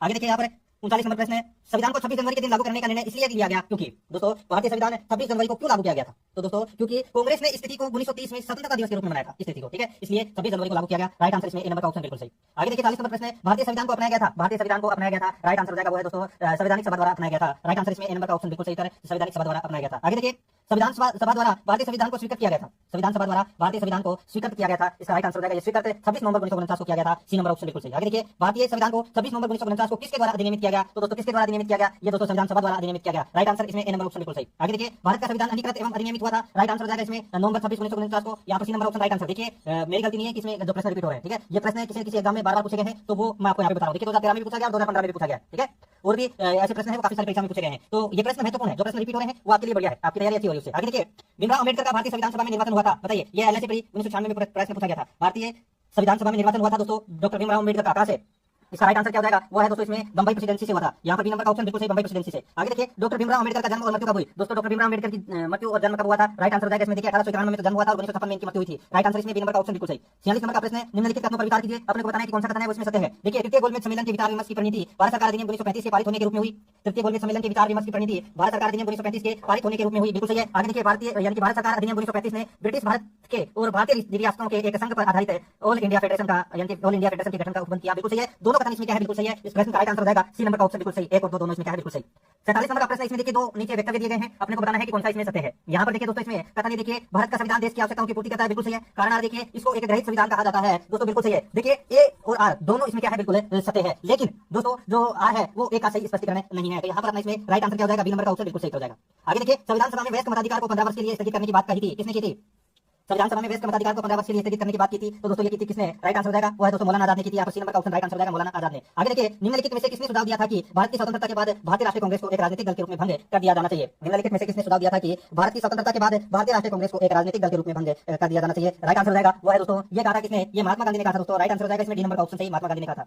आगे देखिए अपनी राष्ट्रवादी प्रतिक्रिया में भारतीय संविधान के निर्माताओं ने अल्पसंख्यकों के हितों तथा भावनाओं के महत्व को कम करके आंका है, ये कथन किसका है बताइए। अपनी राष्ट्रवादी प्रतिक्रियाओं में भारतीय संविधान के निर्माताओं ने अल्पसंख्यकों के हितों तथा भावनाओं के महत्व को कम करके आंका है, ये कथन है। तो दोस्तों ये कथन किसका है, ये कथन है दोस्तों आइवर जेनिंग्स का कथन है, ये आइवर जेनिंग्स का कथन है। यहाँ पर डी नंबर का ऑप्शन बिल्कुल सही हो जाएगा। 51 नंबर प्रश्न है, किसने कहा था संविधान सभा कांग्रेस थी और कांग्रेस भारत था, बताइए किसने कहा था संविधान सभा कांग्रेस थी और कांग्रेस भारत था। इसका राइट आंसर हो जाएगा वो है दोस्तों ऑस्टिन ने, ठीक है। ऑस्टिन ने दोस्तों संविधान सभा कांग्रेस थी और कांग्रेस भारत था ये कहा था, राइट आंसर इसमें ए नंबर का ऑप्शन बिल्कुल सही हो जाएगा। आगे देखिए भारतीय संविधान में कुल कितनी महिला सदस्य थी, कुल कितनी महिला सदस्य थी, राइट आंसर हो जाएगा दोस्तों कुल 15 महिला सदस्य थी, ए नंबर का ऑप्शन बिल्कुल सही हो जाएगा। आगे देखिए भारत के संविधान में उद्देशिका का विचार लिया गया था, भारत के संविधान में उद्देशिका का विचार लिया गया था, राइट आंसर हो जाएगा ये लिया गया था दोस्तों यूएसए के संविधान से लिया गया था ये उद्देशिका का विचार, राइट आंसर इसमें डी नंबर ऑप्शन बिल्कुल सही। आगे देखिए भारतीय राजनीतिक व्यवस्था में इनमें से कौन सर्वोच्च है, भारतीय राजनीतिक व्यवस्था में इनमें से कौन सर्वोच्च है, इसका राइट आंसर हो जाएगा वो है दोस्तों इसमें संविधान सर्वोच्च है, राइट आंसर इसमें बी नंबर का ऑप्शन बिल्कुल सही हो जाएगा। आगे देखिए भारत में न्यायिक पुनरीक्षण की संकल्पना निम्नलिखित देश के संविधान से ली गई है, भारत में न्यायिक पुनरीक्षण की संकल्पना निम्नलिखित देश के संविधान से ली गई है, इसका राइट आंसर हो जाएगा दोस्तों ये ली गई है संयुक्त राज्य अमेरिका से, राइट आंसर इसमें बी नंबर का ऑप्शन राइट आंसर हो जाएगा संयुक्त राज्य अमेरिका से। आगे देखिए न्यायिक पुनरावलोकन की व्यवस्था दोस्तों कहां से ली गई है, ये दोस्तों भारत और यूएसए में से ली गई है, राइट आंसर हो जाएगा। यहाँ पे देखिए यूएसए से ली गई है और ये न्यायिक पुनरावलोकन की जो व्यवस्था है ये भारत और यूएसए में है, राइट आंसर इसमें सी नंबर का ऑप्शन राइट आंसर हो जाएगा, ठीक है। देखिए 2012 और 2008 में प्रश्न पूछा गया था। आगे देखिए निम्नलिखित में से कौन सा लक्षण भारतीय परिसंघ और अमेरिकी परिसंघ में समान रूप से पाया जाता है, बताइए ऐसी कौन सी चीज है जो भारतीय परिसंघ और अमेरिकी परिसंघ में समान रूप से पाया जाता है, इसका राइट आंसर हो जाएगा वो है दोस्तों इसमें संविधान के निर्वाचन के लिए परिसंघीय उच्चतम न्यायालय, राइट आंसर हो जाएगा इसमें डी नंबर का ऑप्शन बिल्कुल सही। आगे देखिए भारत की संघात्मक व्यवस्था निम्नलिखित में से किस देश से संबंधित है, ये संबंधित है दोस्तों बताइए, ये कनाडा से संबंधित है, यहाँ पर ए नंबर का ऑप्शन राइट आंसर हो जाएगा कनाडा से संबंधित है। आगे देखिए भारतीय संघवाद किस देश की पद्धति पर आधारित है, भारतीय संघवाद किस देश की पद्धति पर आधारित है, राइट आंसर हो जाएगा ये दोस्तों कनाडा यानी कि संघवाद की जो व्यवस्था है वो कहां से ली गई है, कनाडा से ली गई है, ठीक है। यहाँ पर बी नंबर ऑप्शन बिल्कुल सही, 2017 में प्रश्न पूछा गया था। आगे देखिए भारतीय संविधान में राज्यों का संघ यानी कि राज्यों का संघ की संकल्पना को प्राप्त किया गया, कहां से प्राप्त किया गया दोस्तों, भारतीय संविधान राज्यों का संघ है, ये संकल्पना है, ये कहां से ली गई है, राइट आंसर हो जाएगा ये दोस्तों ब्रिटिश नॉर्थ अमेरिकी अधिनियम से ली गई है, ठीक है, ब्रिटिश नॉर्थ अमेरिकी अधिनियम से ली गई है, सी नंबर का ऑप्शन बिल्कुल सही। आगे देखिए भारतीय संसदीय प्रणाली ब्रिटिश संसदीय प्रणाली से इस बात में भिन्न है कि भारत में भारतीय संसदीय प्रणाली ब्रिटिश संसदीय प्रणाली से इस बात में भिन्न है कि भारत में दोस्तों न्यायिक पुनरावलोकन की प्रणाली है, भारत में न्यायिक पुनरावलोकन की प्रणाली है, यहाँ पर डी नंबर का ऑप्शन बिल्कुल सही हो जाएगा। आगे देखिए निम्नलिखित में से कौन सा कथन सत्य है, कौन सा कथन इसमें सत्य है, वो अपने को यहाँ पर क्या करना है बताना है दोस्तों। यहाँ पर देखिए इसमें संयुक्त राज्य अमेरिका में सरकार की संघीय प्रणाली है, ये पहले कथन है वो दोस्तों क्या है इसमें बिल्कुल सही है। यहाँ पर देखिए भारत में सरकार की संघीय और एकात्मक है, दोनों प्रकार की प्रणाली है, ये गलत हो जाएगा इसमें, ठीक है, संघीय प्रणाली है भारत में, राइट आंसर हो जाएगा इसमें ए नंबर का ऑप्शन बिल्कुल सही, ये प्रश्न राइट आंसर ए नंबर ही होगा।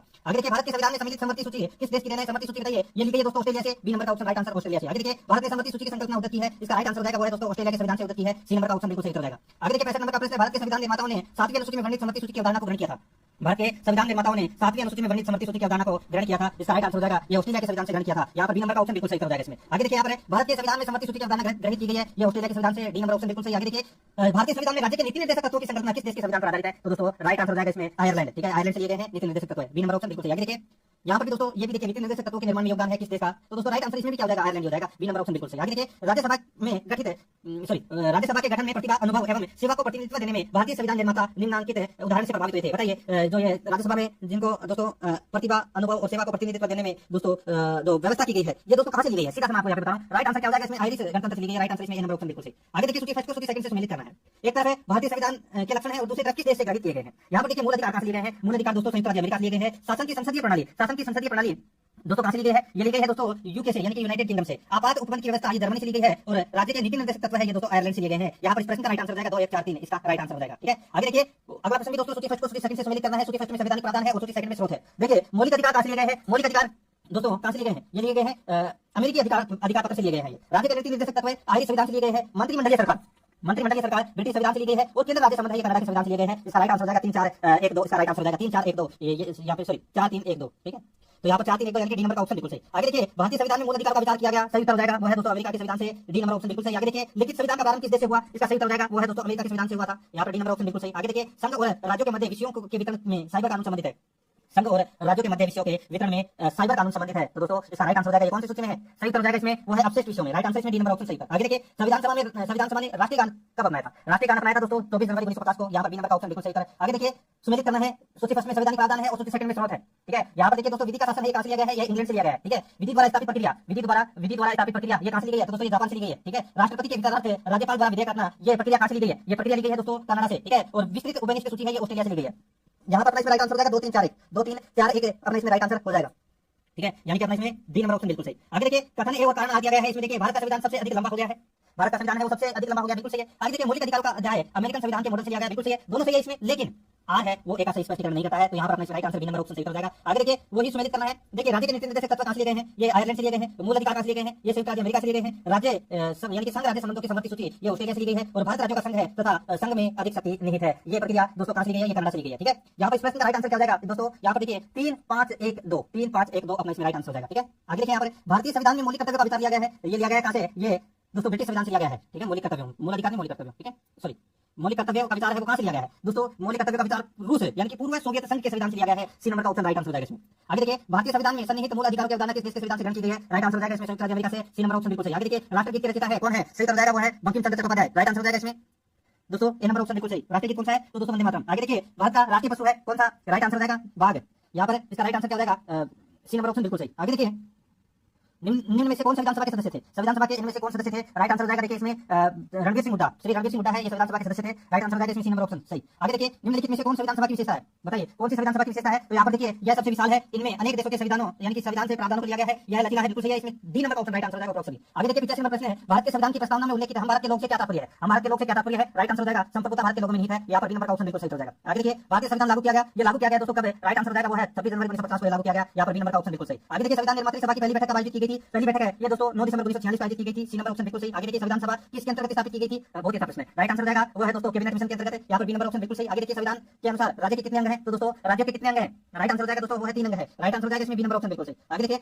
भारतीय संविधान की कौन सी विशेषता नहीं है, तो भारतीय संविधान की दोस्तों विशेषता कौन सी नहीं है, तो वो देखिए प्रजातांत्रिक पद्धति, मूल अधिकार एवं कर्तव्य स्वतंत्र न्यायपालिका, ये तीनों दोस्तों विशेषता है भारतीय संविधान की, लेकिन प्रत्येक नागरिक को रोजगार की सुरक्षा है ये विशेषता नहीं है। आर्टेट यानी कि 2011 के अंदर ये प्रश्न पूछा गया था, सी नंबर ऑप्शन बिल्कुल सही। आगे देखिए निम्नलिखित में से कौन से संघीय शासन प्रणाली के लक्षण है, कौन से संघीय शासन प्रणाली के लक्षण है, तो यहाँ पर देखिए दोस्तों संविधान की सर्वोच्चता, संघीय केंद्र एवं संघ की इकाइयों के बीच शक्तियों का वितरण, द्विसदनात्मक संघीय विधायिका का अस्तित्व सही विकल्प है, बिल्कुल सही, इसमें तीनों सही है, राइट आंसर इसमें सी नंबर का ऑप्शन बिल्कुल सही हो जाएगा। आगे देखिए कौन सा इसमें सही सम्मिलित नहीं है वो अपने को यहाँ पर बताना है, एक तरफ अनुच्छेद है दूसरी तरफ प्रावधान है। देखिए अनुच्छेद 76 में भारत के मानवाधिकार की नियुक्ति की बात की गई है, बिल्कुल सही है। अनुच्छेद 148 में भारत के नियंत्रक एवं मालिका परिषद की नियुक्ति की बात की गई है, बिल्कुल सही है। अनुच्छेद 324 में भारत के निर्वाचन आयोग की नियुक्ति की बात की गई है, बिल्कुल सही है। अनुच्छेद 337 है राष्ट्रीय अनुसूचित जनजाति आयोग है, राष्ट्रीय अनुसूचित जाति आयोग, इसमें गलत रखा है दोस्तों। अनुच्छेद 337 में राज्य विधानमंडलों में अनुसूचित जनजातियों के लिए आरक्षण की बात की गई है, यहाँ पर अपना डी नंबर का ऑप्शन राइट आंसर हो जाएगा, गलत रखा है इसमें। आगे देखिए भारतीय द्वारा निम्नलिखित में से किस शासन प्रणाली को अपनाया गया, सही उत्तर हो जाएगा वो है दोस्तों संसदीय और संघीय प्रणाली को अपनाया गया, डी नंबर ऑप्शन बिल्कुल सही। आगे देखिए भारत के संविधान में निम्नलिखित में से किसका उल्लेख नहीं किया गया, तो दोस्तों किसका उल्लेख नहीं किया गया, तो दोस्तों राजनीतिक दलों के नाम का उल्लेख है वो नहीं किया गया, बाकी तीनों का उल्लेख किया गया है, ठीक है। आगे देखिए निम्नलिखित में से कौन भारत की संविधान सभा का अध्यक्ष था, बताइए, राइट आंसर हो जाएगा डॉक्टर राजेंद्र प्रसाद, ए नंबर ऑप्शन बिल्कुल सही। आगे देखिए भारतीय संविधान को कब बनाया गया, राइट आंसर देखिए ये 2018 में प्रश्न पूछा गया, ठीक है।